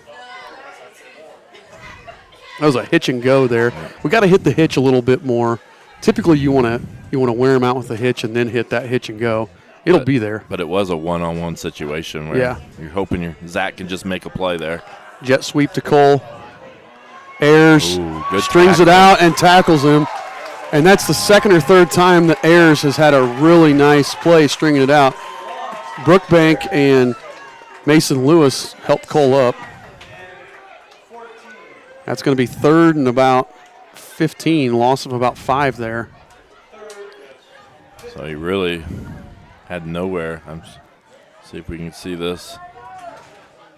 Well, you see, just Ayers. A great job by Ayers. He just fought with Kane. Kane's not in bad position, but Kane's got to really work to hook him back inside. Swan in empty formation again, sends Rainbolt in motion. He's going to roll out. He's got Cole. He's really had a good time. It has been so Shenandoah, and I watched this with Heritage. They have our guys covered, and then they tend to look back at the quarterback and just completely leave him. And that was a great job. Houston just recognized it and pegged Cole for a 15-yard gain. And that was obviously a planned rollout there. Yeah. And Houston was under control. He wasn't under duress or anything. No. It was just able to get out there and that's Cole and Houston working together. Cole continuing on his route. He's covered initially, and then he just continues on and gets to an open area, and you sit down in the hole in the zone. Houston again dropping back, screen to Cole. Oh, said screens can be big. Lucas Mills is going to drag him down. He's going to be real close to a first down. Couldn't tell because they had to drop the sticks there. Looks like he must have went about early. Oh, yeah, they said he went out early there. So he's back. About the 49. But they had some potential there. Just, we said screens. Pushing them out of bounds. Screens have been kind of an Achilles heel for the Raiders. Back to this tight end and wing formation. Hand off to Rainbolt up inside. Nothing doing as he's just buried. We've had no success on the ground here the last probably quarter and a half. I mean, most of the second quarter. Right. Cole had a couple where he just kind of made someone miss and got something. And that's really all I can think of. Maybe Zach had one early. And we talked about the aggressive defense of Shenandoah. It's feast or famine. We're either going to get nothing or we're going to pop it through and pick up 7 or 8. So you got to keep doing it. You can't just abandon the run. Arnold in motion again. Hands off to Arnold. Arnold cuts back, bounces off tacklers, and he picks up the first down. Good second Zach effort. Arnold just doing Zach Arnold things. It's a great second effort. Yeah, because they had him stopped twice. Here you can see the replay is a little slower than what I'm used to. Nice job. Just found the hole and cut it, and then the second effort. Spun off that tackle. Picks up the first down. Ball's on the 46-yard line here. 1st and 10. Same formation for Eastern.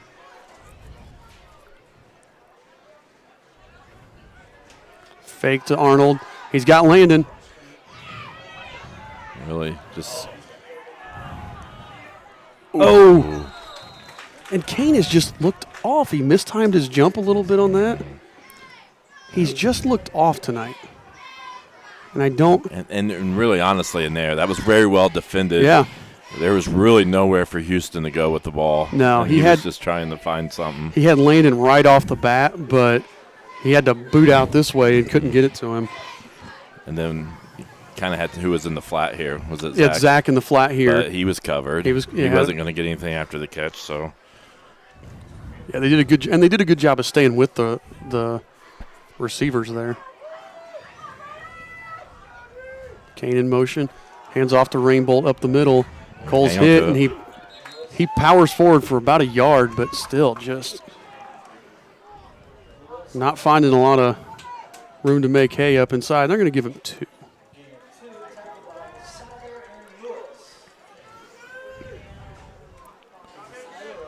And there's just a 3-man defensive line, which means they've got more linebackers, so you have a little more speed in there.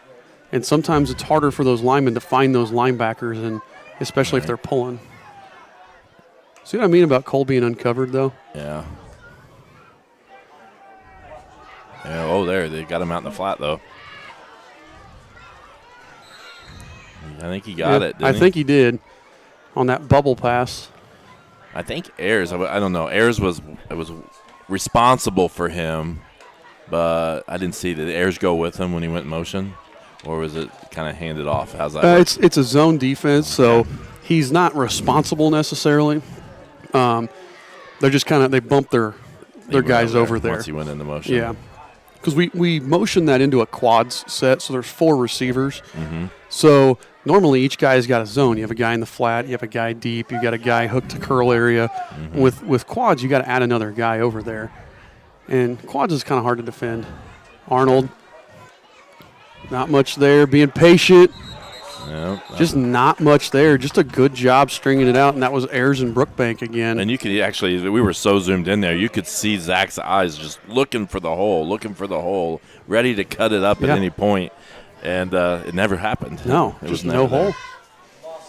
He was trying to be patient, and then it just never quite opened up there. And that really good job by the Raiders. Got to give them credit for.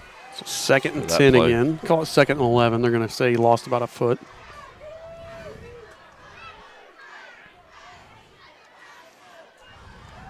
Cole on the counter play. Nothing. And again, we are just – and so this is, again, what I talked about with 3 down linemen and 4 linebackers. Mm-hmm. Those pulling guards have to try – or a guard tackle there. They have to try to find – they know where linemen are. You know, linemen are easy to block because they're big, they don't move very quick, and you expect where they're going to be at. But linebackers, particularly aggressive linebackers, are hard to find, especially as a lineman. You're trying to pull, get to the right spot, find the hole. And on that counter play, that's tough. Yeah. 3rd and long. Swan tucks it, gets it out, rainbow. Oh, he dropped it. Man. Daggone. Houston trying to get the roughing the passer call, gesturing at the ref. The ref shaking his head no. See if we got that replay. I don't know if I got it or not. Looked like Mason Lewis, I think, blitzed in there. And Swan did a great job avoiding, but. Zach, I mean. And that is, so what that is, if our line, our pass protection, all the linemen are shifting to the right. If you watch that, oh, sorry. It's okay. All our linemen are shifting to the right, and so you're leaving Lewis unblocked essentially off the backside. Play action. Oh, he's got somebody. He's got Arnold. And that's going to be a Touchdown. Yeah. Zach Arnold on the backside post. You got to throw the football.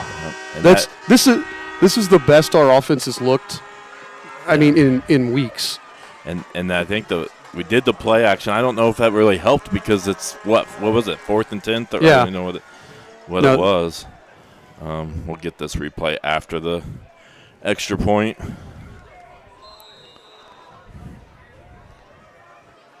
But I mean, with Zach one-on-one. Yeah.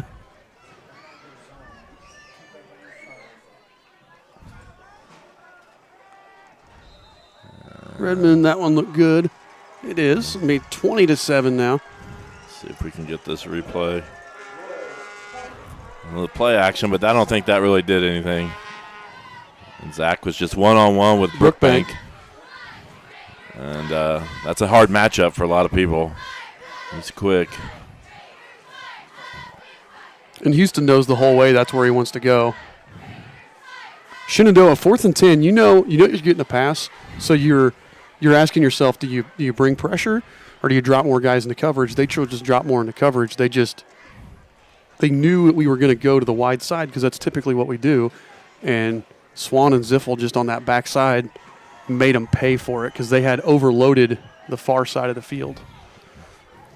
But again, I think Houston's got 3 touchdown passes tonight. And Houston had some good timing. Yeah. I mean, like that was some good timing. He wasn't running. He was throwing on the run. It's, you're putting.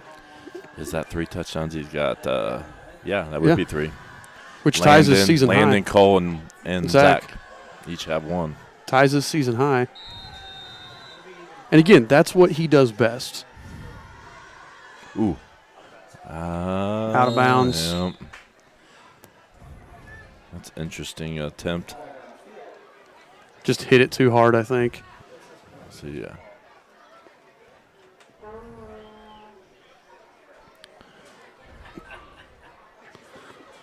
So what's they're going to make him kick it again, or is that a... You can choose to take it. It would have been ball in the 35, or you can make him kick it again. Okay. Looks like they're going to make him kick it again.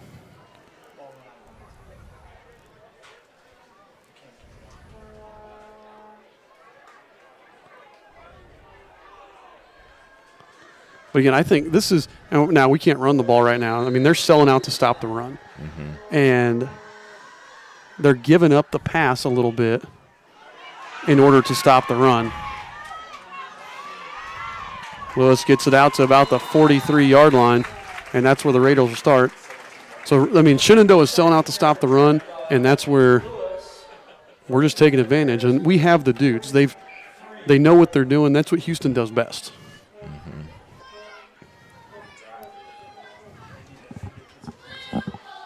So let's see how the Raiders respond here as the best drive the Royals have had all night, and to see how the Raiders respond here after that. You got to think you're going to see a lot of Brookbank and errors. Yeah. Although he's got Bowen in the backfield with him right now. Fakes to Bowen. Brookbank keeps it. Picks up about 6. Good gain.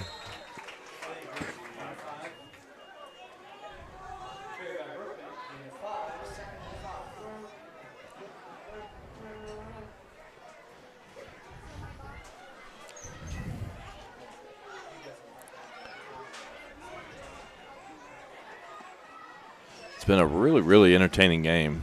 So Yeah, this both is. teams have played really competitive, and Well, we've seen lots of spurts where the Royals have gone through. They played really well at the start, went through a dry spell. Raiders picked it up, and now we're kind of back the other way. Again, Bowen and Ayers flanking Brookbank. Handoff is to Bowen. He picks up about 3. It's going to be 3rd and about 2. He's taken down by Tincher and Bowman there. yeah. Freeze coming in to get Bowen. Freeze has been used more as a fullback tonight.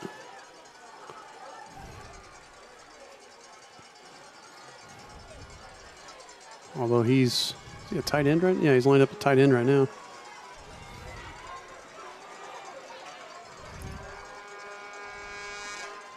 Pistol set, Ayers. We just gave up too much ground. We just got pushed. Yeah, the line The whole pushed us back. Yeah, the whole left side of our D line just got pushed. Because he wasn't touched until he got tackled No. 2 yards past the first down marker.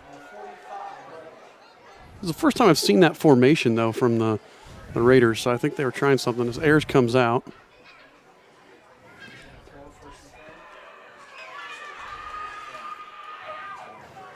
First and 10. Ayers came out. I'm calling a pass here. I think they're gonna try to fake and roll out. Oh, I think there was movement there, but Well, Brookbank up the middle, and he picks up about 6. I don't think there was movement. I think there was lack of movement. Oh, is it? I think they snapped it, and Nobody moved. several guys didn't move. 4:40 to go here. 2nd and 4 for the Raiders. Again, nice drive for them.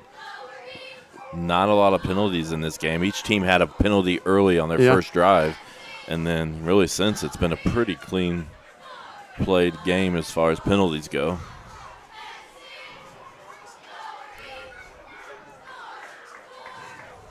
Oh, that's got to be movement. and There's movement. There's the Jinxed movement. it. Drake Stevens takes off. And as a wide receiver, you look in at the ball. Yeah. There's no reason for a wide receiver to jump off sides. Coach Dowd. Hi, Coach Good Dowd. to see you're watching. That just as a receiver coach and as a former receiver, just drives me nuts. You know it's loud over there. You're on Eastern sideline. Eastern fans are over there. Eastern cheerleaders are over there making noise, just looking at the ball. Steven's only a sophomore, though. He'll learn. 2nd and 9. Brookbank There's his. goes right back to Stevens. Really? It was almost like we didn't have a corner in there. That was a really Smitty was easy way back there. throw and catch, and it was easy first down. And I could have hit the replay, but I didn't. Stillwell, Coach Stillwell just calling that. Ayers checks back in. Yeah, that was we were way off there. Yeah. I'm sure the thing this week was stop the run. If they're going to throw the ball, let them throw the ball. We'll rally up and tackle.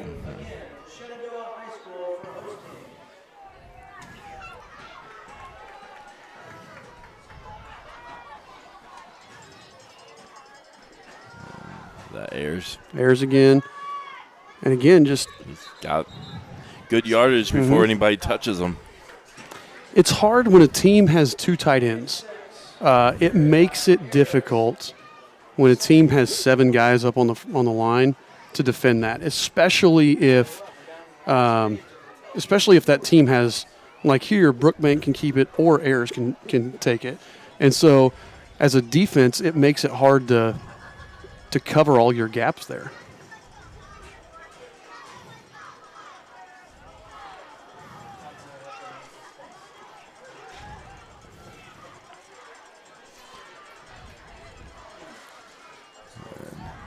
Oh, it's good throwing Stevens catch. again, and he's here.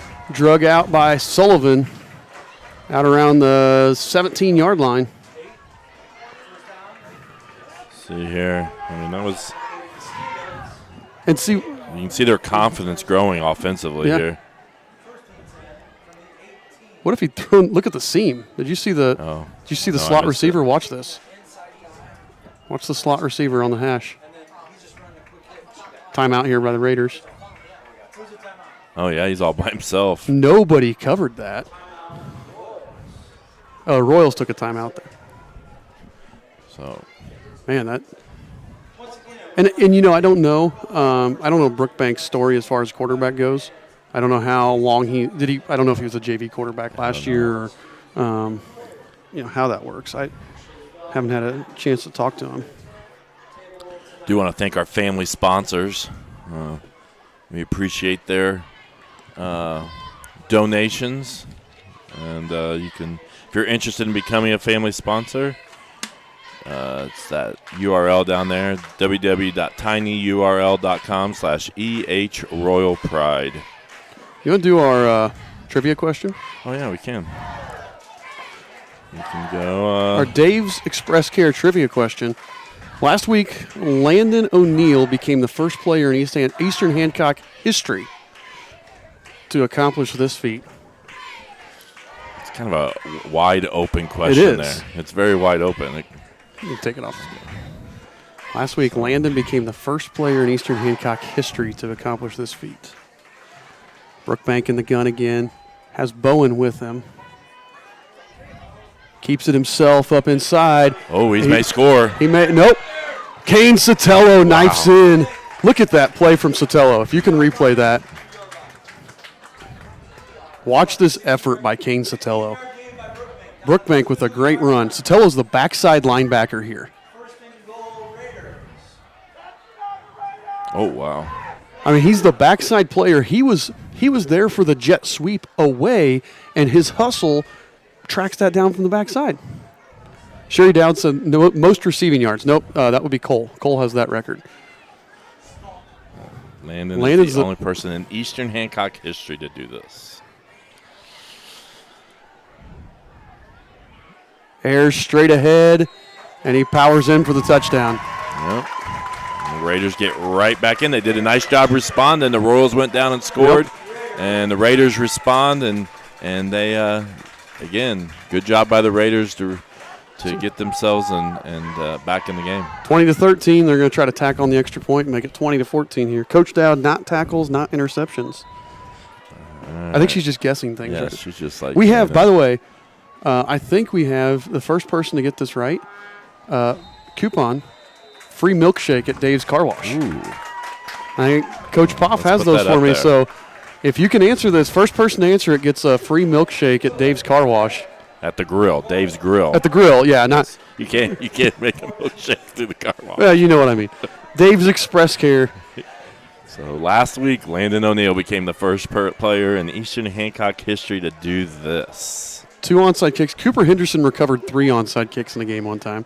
Most catches in a game. J.P. Fox had 10 against Winchester 2 years ago. This is so wide open. Yeah, most interceptions. But when we give this answer, you're going to be like, oh, that was so obvious. Chad was wrong too, Sherry. Most interceptions, that's Travis Roberts. Most tackles is Jeremy Weishart. This is a very obvious, but it's so wide open that you're not.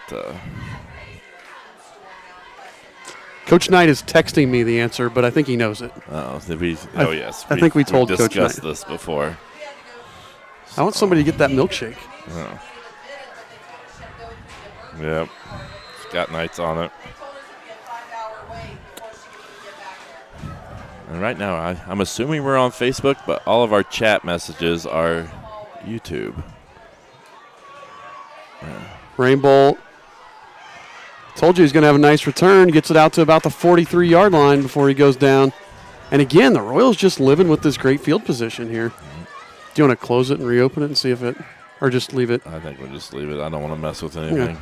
I'm assuming, I guess I can check Facebook and see if anybody's answering. No, sure. Hit a 3 from the 50-yard line. No. Although he would be the one to attempt it. Oh, there's a Facebook message, so. No. He did not. Cole didn't score on that hook and ladder. So, Royals take the field here again. Swan in the gun. Rainbolt flanking him. Ziffel with the jet motion. Hands off to Arnold. Arnold cuts it back up. Ayers does a nice job, but Zach Arnold still picks up about 5 yards. Nice run by Zach. That's been our best play. Maybe if we take out the word last week and don't focus on last week. Yeah, it has nothing to do with last week. I mean, last week just was when he did it. On it's a career thing. It's a career thing. So I think the last week might be throwing people off. They're trying to think of last week's game. What? So it's a career thing. Jade wants to know if she can answer. Too much of a hint. No, Jade. I don't know if she knows it. Zach again. Rainbolt on the counter. Get there. Bounces it. He's just not getting anything. And got about 1.5 yards. And the Raiders are doing a nice job. They're just stringing those outside runs out. Yeah, that was Lewis out there. Mason Lewis that strung that one out. Sherry Dowd, the highest vertical jump celebrating in the end zone. No, that would be Sam Carlton. Sam Carlton has that record. Dude looked like he was on a pogo stick every time we scored a touchdown. And we could be up 72-0. We score a touchdown, and Sam Carlton jumps over the crossbar.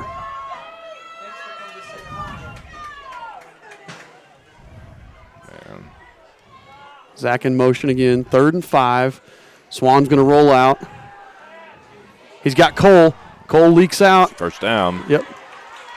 Just barely picks up the first down. I almost said it too soon for a minute because it was making me worried there. You guys are not going to believe. When we say this, you're going to be like, oh, that was easy. Should we give him a hint? Well, I mean, like a multi, that kind of a hint. It's a multi-sport thing.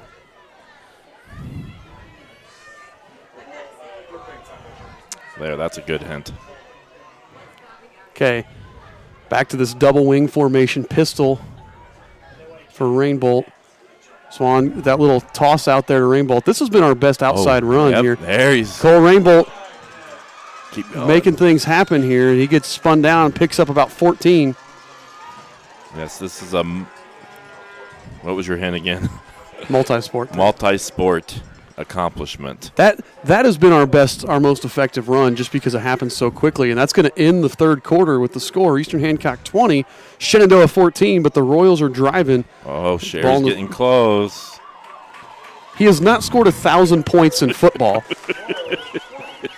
Just so you know, the school record for points in a career Sherry, is 548 football, and that is Cooper Henderson, who is a kicker, who is the best kicker the school's ever seen. That just, but she's so close. She's close, but she's so far away.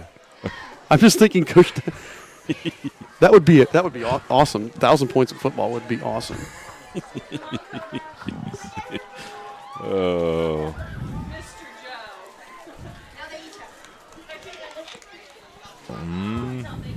Total points, basketball and football combined. Sorry, Sherry. We're laughing with you, Sherry. We're not laughing at you. Just say that it was Steve commenting, not you. Total downs played, no, good guess. Career starts, no, good guess. Although career starts, probably up there. Mm. No, because he didn't start his freshman year in basketball. Yeah. Oh, I think he did eventually. He did at A some little point. bit at the end of the season, but I would say. Man, do we have to give this to them? I mean, ooh. Explain what you meant again, Sherry.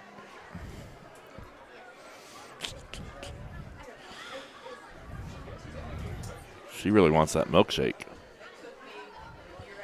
She is. Oh! I'll tell you what. We'll give Sherry and Sean Frakes got it right there. I will give both Frakes and Sherry a milkshake coupon here. Here it is.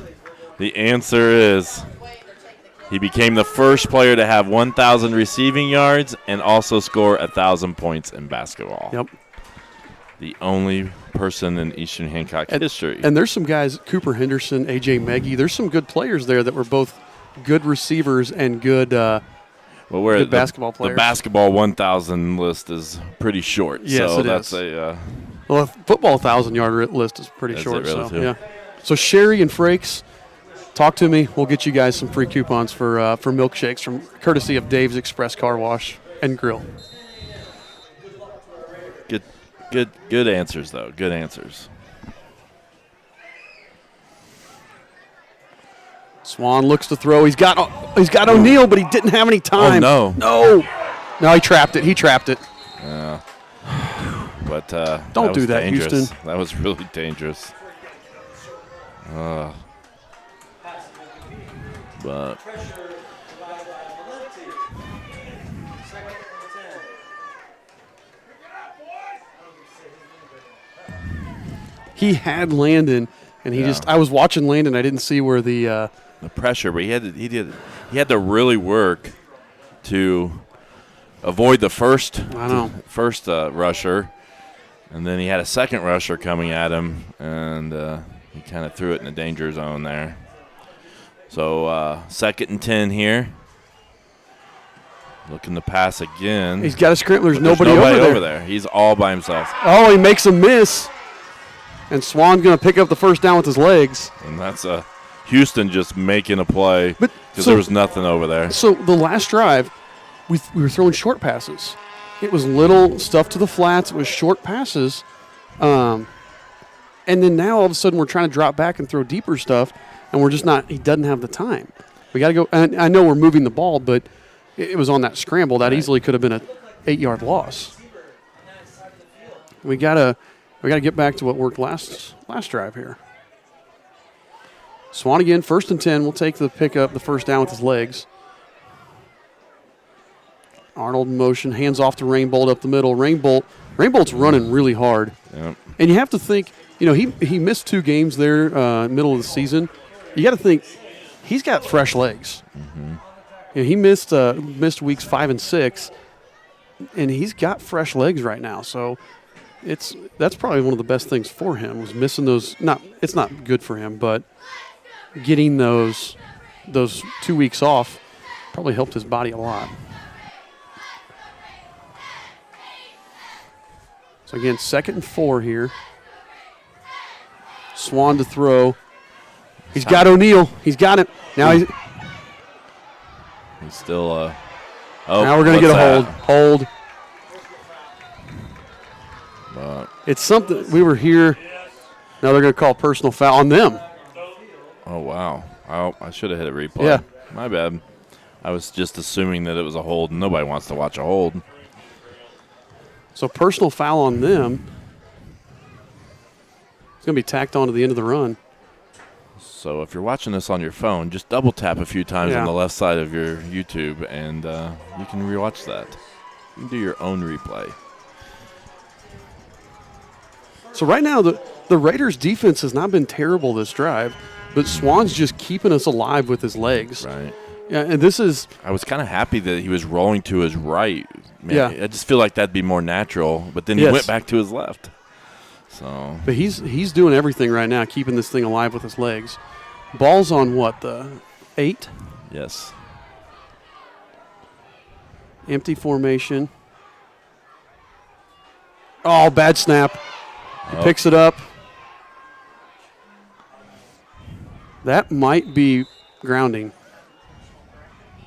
I don't see a flag. They didn't call it. That should have been grounding because he threw that way out of the back.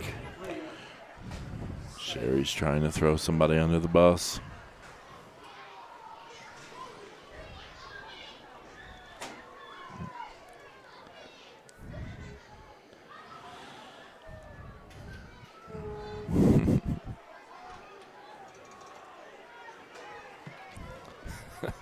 Empty again here. Let's get this in. Punch this in.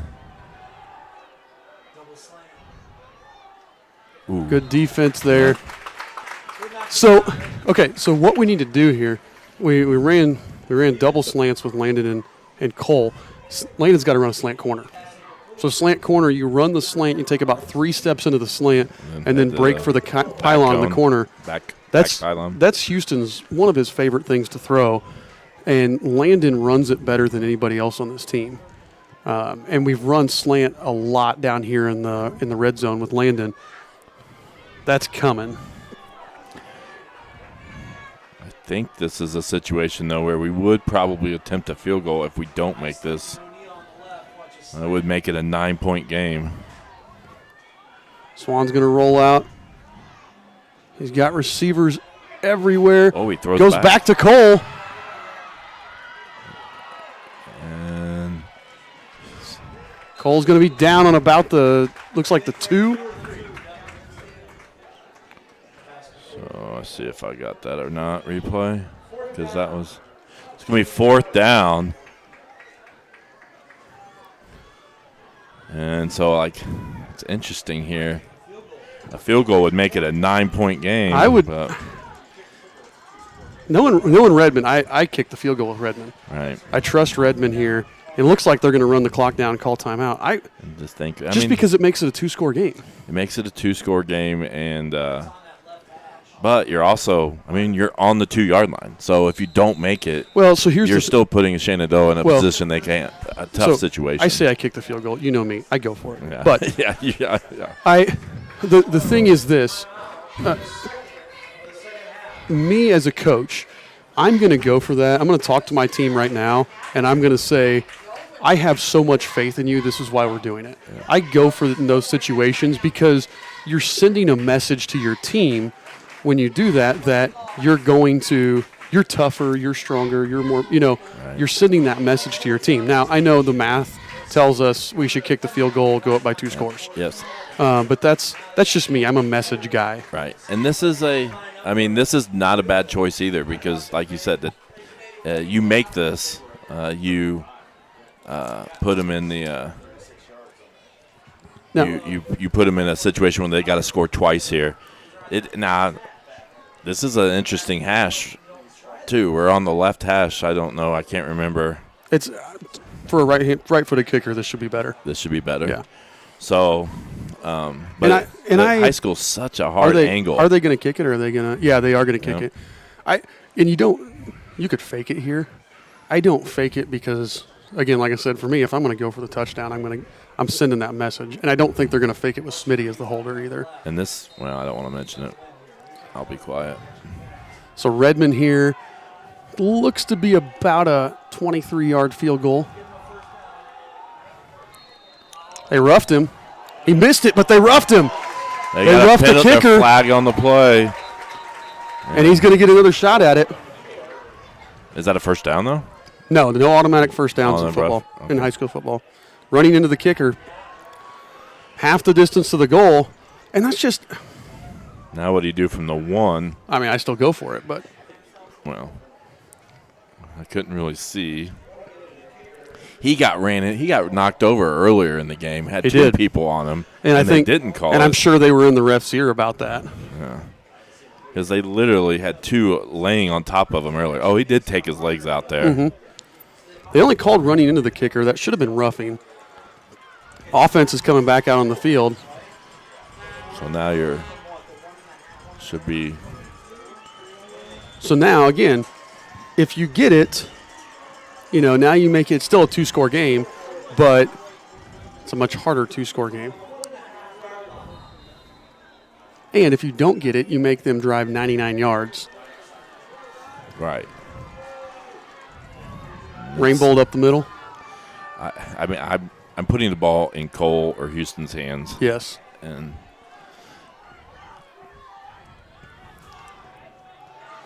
Cole up the middle. I think he got in. No, he didn't. He got stopped. Daggone it. They got too much penetration, and he got stopped. Sorry. And Cole. I don't think that's the right Cole play. tried to spin out of it. Houston's telling him. You can see him signal to Cole which way to go. And they slanted right inside between our guard and tackle on the left side. Right into Graham Hicks. Mm-hmm.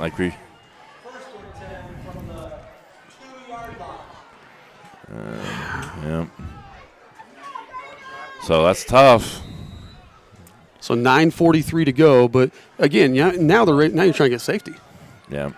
Now you get a tackle for loss. That's a safety.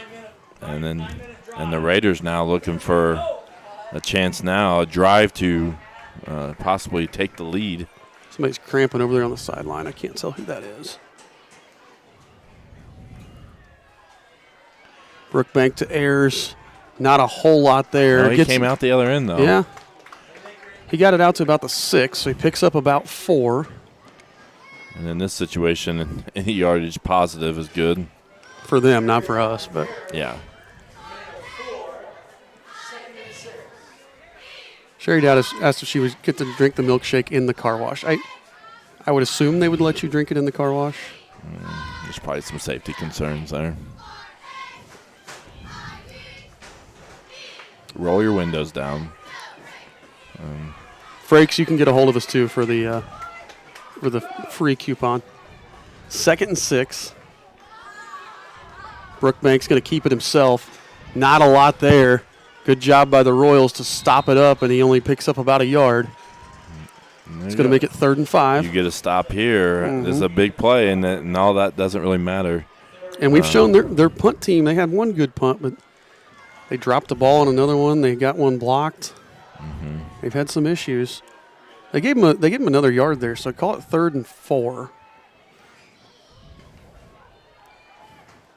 Frakes says bootleg Houston. No. Sherry. Just the milkshake, Sherry. Just the milkshake. We're not authorized to give away free car washes. No. 3rd and 4. Brookbank's going to keep it himself, and he gets stuck. Nice. Cole Rainbolt sticks him for no gain, and that's going to bring up 4th down. Cole Rainbolt pissed off about not scoring that touchdown, and he makes up for it on defense. He just came right up there and just shut it down here. So 4th and 2. Brookbank did pick up a yard. They're going to go for it. No. Yeah, No. they're going for it. And I would make sure you're steady. Don't get a jump off sides here. Yeah.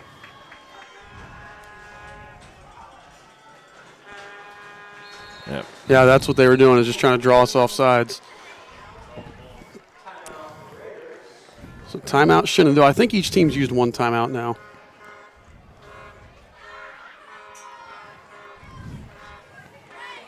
Let's see.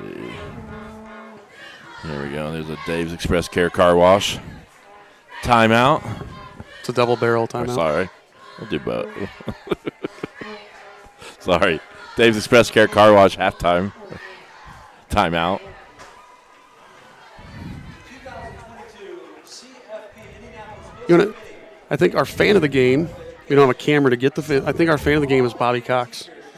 Yeah, he was a big fan. Big fan. Was a nice guy. Nice of him to come up and do an interview with us. Yes, it was. Got to hear, like I said, about his time as commissioner, things he liked, that he was happy to see get accomplished. And he's just a guy that loves high school sports and sees the value in high school sports and what it does for communities. And it's really been a cool thing to see what they've done here this evening. Yeah. Mason Lewis here to punt. He's got his heels on the back of the end zone. Come on, Cole. Gets off a low line drive. He's not going to be able to play it. Nope. That was as good as you could have asked for if you're Shenandoah. I mean, he had Past midfield. Yeah, heels in the back of the end zone. You get that low line drive that Cole's not going to be able to return. They could not have asked for anything better there. So the Royals, another attempt here, a chance to put this game out of reach. If they can just get some points here. I think you got to go back to that short passing game or get Houston out on the move. Talk a little bit about the Royals schedule here. Next week, the Royals will be at LaPel. We haven't asked for permission for that yet. No, we have not. So we will. Zach on the jet sweep cuts it up, picks up about 2. So I anticipate us being. We've streamed there before. They don't do their own streams this year. We've done it before, so I would assume that we'll be able to, but we're not 100% sure yet.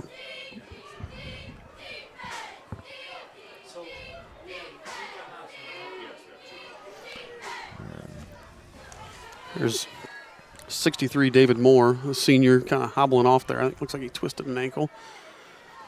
Swan in the pistol again.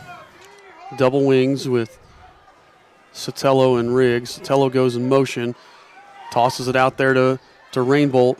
Rainbolt just can't get anything. That's been our successful play, but we've been successful motion in Riggs. When Kane setting the edge, Riggs out there lead blocking has been our most successful play there. So it's going to be third and about, what are we going to call it, 8? Yeah. 6:13 to go. You got to let the Waco kid work here. Houston Swan. See. Empty formation.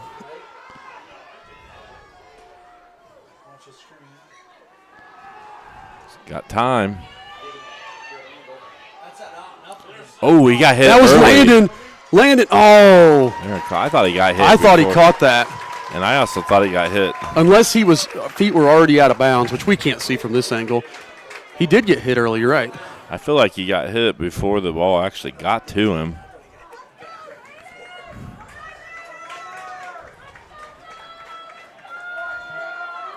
Yeah, I mean, that was a bang play. Yeah. Good play by the defender, but I'm guessing Landon's feet were just out of bounds there. He's made so many of those catches in his life, just inches. I think the whiplash of, nearly got to that. Good. High punt, but we don't get a lot out of it, and they knock it dead at the 29, and that's where the Raiders are going to take over. Sorry, you're talking about the whiplash of Landon's head, I think, made it look like he got hit earlier. But I think it was a pretty good defensive play. That's one of those that if you're an offensive coordinator, you're saying he was there early. If you're a defensive coordinator, you're saying that was a great play. Yeah, it could go either way. I'm going to say it was a bad call because I want Landon to make that catch and move the chains, but that's my take on it. So 5.5 minutes left. This was a huge drive for the Raiders. That exchange of punts there really worked in the Raiders' favor, as the Raiders have really good field position. Nope. Flag. And they move. I didn't see the movement. I didn't either. Unless it was Lewis again. Lewis is behind the window frame. I can't see him. He may have moved the wide receiver down here. Is that the fourth false start they've had?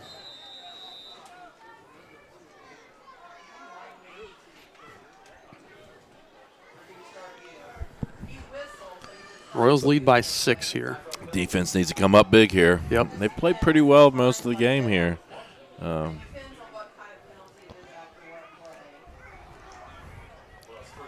First and 15, 5.5 minutes left here. Double tight end set again. Louder in motion, hands to Ayers. Ayers up the middle. Ayers dragging guys. Wow. And he picks up about 7. What's impressive, he probably gained about 3 yards after the initial hit, if not more. All right, he got about 3 yards, I guess so. So call it 2nd and 7 here. 2nd and 8 maybe.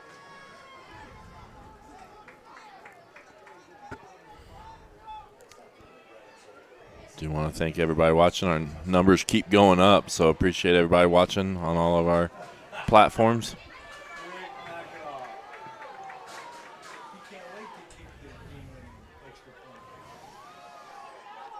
They're going to have to take a timeout here. I hope they got the snap off. But that confusion, that confusion on the formation, they didn't get everything blocked correctly, and essentially you just wasted that play. Now it's 3rd and 8. And I think when you let the play clock get down that low, you're giving the defense somewhat of an advantage because they now know when the snap is coming. Yeah, they know you're not going on 2. They know you're not doing anything like that. And like I said there, that was a formation that we haven't seen all night. And so there was some confusion as to who to block, and you end up with unblocked players when you do that.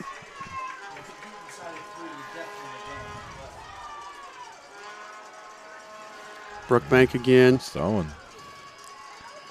I didn't see who that Stevens is over here. Stevens. No, Stevens. But he's pushed out of bounds. Or no, that was. I can't tell who that was. Was that Mason Lewis? He's pushed out of bounds. Couldn't see. I knew it wasn't Stevens because he was in front of us. 4th and 4.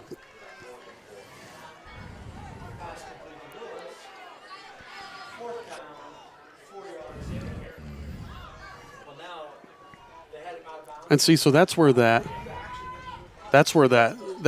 second down play where you got nothing because of the confusion. Right. And see, they're going to be tight on time again. Yep. Fourth. They're going to have to burn another timeout. There's no way they're getting this playoff. Yeah. Nope, he's going to let them take the penalty and punt. Yep. And what's their timeout situation? I think they have 2 left. 2 left. 4 minutes and 2 seconds.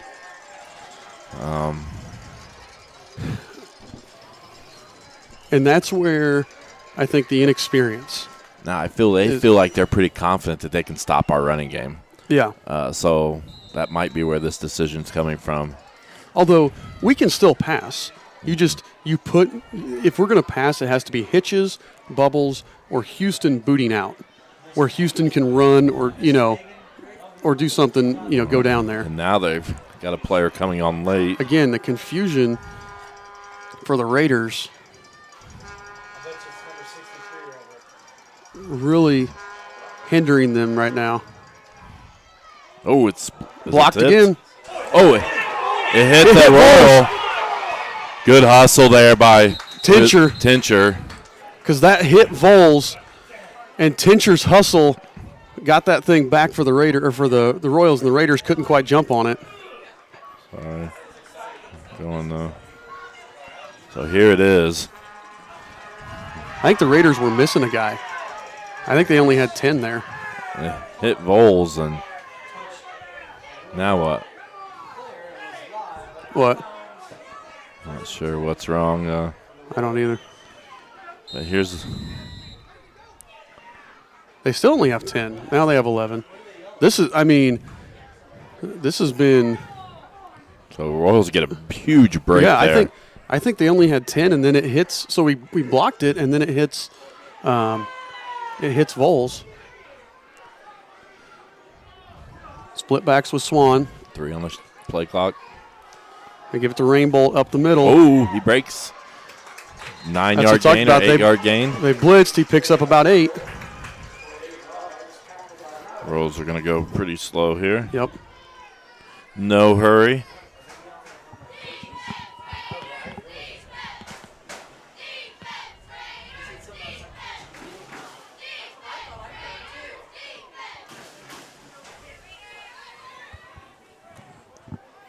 Nope. 3:20 to go here.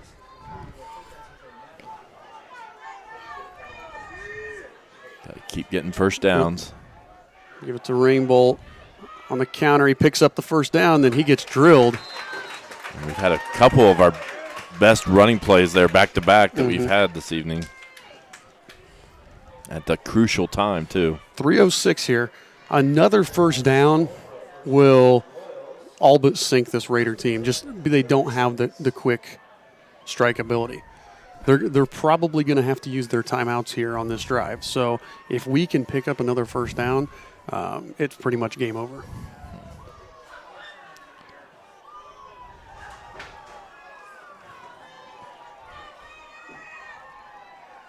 We got run up the middle to Rainbolt. He's not going to get anything, and you're going to have a timeout by the Raiders. But 2:32 to go here. Not necessarily Not a bad thing because you've forced them to use their timeout. They have 1 left. So they have 1 timeout left.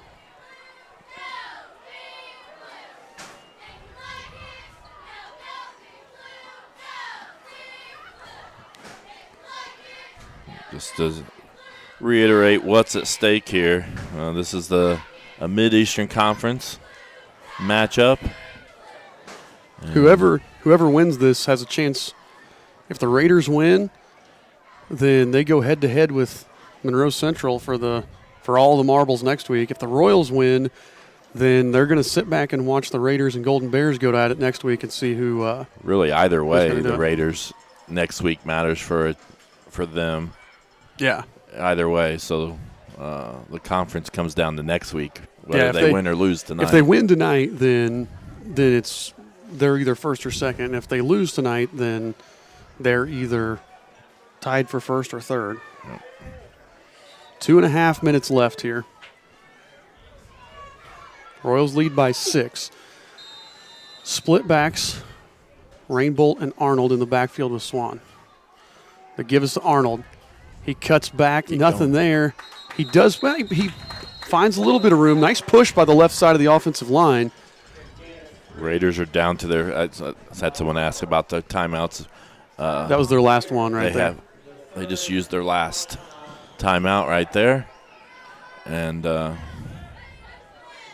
so they are out of timeouts. 3rd and, we'll call it 7.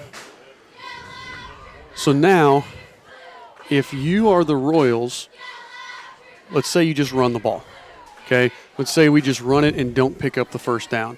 You can run 40 seconds off the clock. That takes it down to 1:45. Then take your timeout and punt and force them to go 90 yards. And they have to go 90 yards in a minute and a half at that point. If you throw it here, obviously, 3rd and 7, throwing it's going to give you a good shot to pick it up.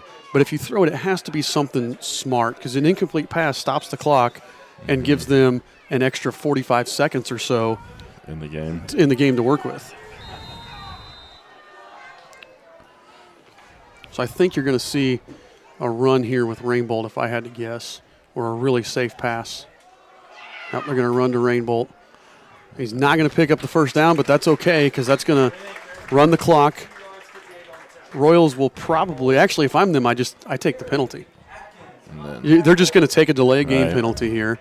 And you're going to get the full amount of the play clock off of the clock. So you run, it'll be down to 1:40 when and it gives Redmond a little more room to work. Right. And really, you want to try to pin him, but if Redmond puts this thing out of the end zone, it's not a big deal. I wouldn't even snap it. And Aaron doesn't look like he's ready I would for the snap. Well, maybe he is. Oh, they faked it. And it's right at the That's going to be really close. That's going to be really close. They faked it to Rainbolt. And if he got it, that's game. If he didn't, and he didn't get it, and the Raiders are going to have a chance. Here's the replay.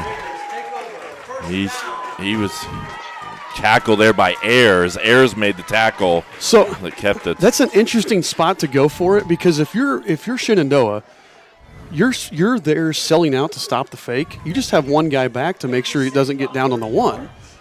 Shenandoah wasn't trying to return that punt necessarily. They were there to stop the fake, and they had all 10 guys up there. So an interesting call there to go for it, but it's a high risk, high reward. You get that, the game's over. You're trying to end the game. But you're right. Now the Raiders have a chance here, but they've got to do it quickly because they have no timeouts. 1:38 to go.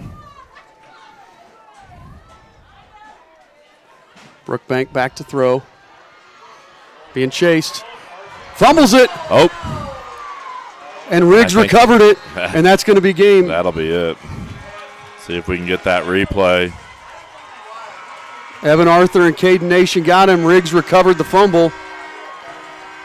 Here it is. That's Evan Arthur, right? Evan Arthur got him. Arthur got him. Riggs is right there to recover the fumble, and that's going to be game. And the defense does it again, comes up big when we need them. And Evan had just great pressure right from the start. Forced Brookbank to roll out to the weak side there. And Riggs right there on the spot. Nice job, Evan Arthur. Nice job, Chase Riggs. And the Royals are going to take a knee. And they're going to move to 5-3 on the season. 5 wins means we're going to finish at least 500 on the season. Mm-hmm. Depending on our sectional draw, finish at least 500. Yeah, that's a nice job, and the defense stepped up there when we really needed them to, in a few different possessions. Yeah, where we forced a 3-and-out there earlier, and actually twice, I think, and then they make the cause a turnover there. Ends the game. I mean, the Raiders are averaging 30 points a game. And the only bad team they played Westdale and Hagerstown. Those are the only bad teams they played. They're averaging 30 a game. So our defense held them to 2 scores. And again, it's been just week after week. We saw it at Milan. The defense and special teams kept us in it. We saw it at Monroe Central. Defense and special teams did it. Now tonight, we saw those spurts where our offense was really alive. Again, Houston. It's almost like we're letting Houston do a little bit more. Mm-hmm. We're letting Houston be Houston, and I don't know. That may be on purpose. They didn't want to show anything. Mm-hmm. All season maybe they've been hiding it, trying not to put things out there on film. But in crunch time, letting those guys eat. You gotta feed the guys that are going to make the plays. And we saw Houston had a huge night. We saw Cole had a big night. Landon had a touchdown. Zach had a touchdown. We still got to work on that running game. Yeah. We had popped a couple through, but we still got to work on that running game. But like I said, moved to 5-3 on the season with a chance to tie Monroe Central. And you never know. We may be right back here playing these Raiders again here in a couple weeks. So with the sectional draw on Sunday. So I'm sure it will be a great battle if that's the case. Because this was a really good game and I thought a really competitive game. Yeah, and it looked. Again, this was a game I thought would be more high scoring than this. But I thought it would be a 1-score game. I thought it was going to be a close game like this. I will give the Raiders credit. Again, they are short on numbers. They are, they're young, and Coach Stillwell, like we said, still trying to implement his stuff. He's done a nice job with this team. What we saw in the Jamboree versus now, the team I saw in the Jamboree, I thought this would have been 48-0. Mm-hmm. The team we see now, this was a good game. Good job by the Royals. And to top it all off, to beat the Raiders on Coach Schultz's birthday. I was just getting ready to say it. I was waiting to pause to say it. Today, Schultze is smiling. Yes, he is. Today would have been Coach Schultz's birthday. So to beat the Raiders on Coach Schultz's birthday, and just really special for these guys. I know I was talking to the seniors about it, and they really wanted to go win one for Coach Schultz. Mm-hmm. And the other great thing, where I'm sitting in the press box, I don't have to look at the wind turbine. Yes. I can't see it from my angle, my vantage point, and that has been great. I do want to thank Shenandoah, though. This is the first time we streamed here, and it's been a really good experience. And once we figured out our hotspot issues. Yes, and then they were very accommodating to us. And I want to thank the college football playoff group that was here this evening. They were very accommodating and helped us out. I got some new shirts. Yeah. That from it, and thank them for their donations to each school here tonight. And I want to thank Bobby Cox for coming on and talking to us as well. That was an awesome experience. So we will sectional draws Sunday, 5 o'clock. Check that out. See where we're going to be at. Pretty much everyone in the sectional we should be able to stream except for maybe Heritage Christian. And Heritage Christian can't necessarily tell us no, but they can tell us we're not allowed to sit anywhere. So they're pretty much, if we're at Heritage, would be the only place that we probably can't stream from. But they'll have their own thing if that's the case. But check that out. We should be able to be at Lapel next week. We've never been told no there before. So we will let you know. It's fall break, so and then our Royals or volleyball team will be playing in the sectional next week, Thursday night at Union County. We don't think we're going to be able to stream that one, so go to Union County and watch the Royals in their sectional. Cross-country sectionals tomorrow at Mount Vernon. So good luck to our runners there as well. So I want to thank everybody for tuning in tonight, and we will see you next time with more Royal football.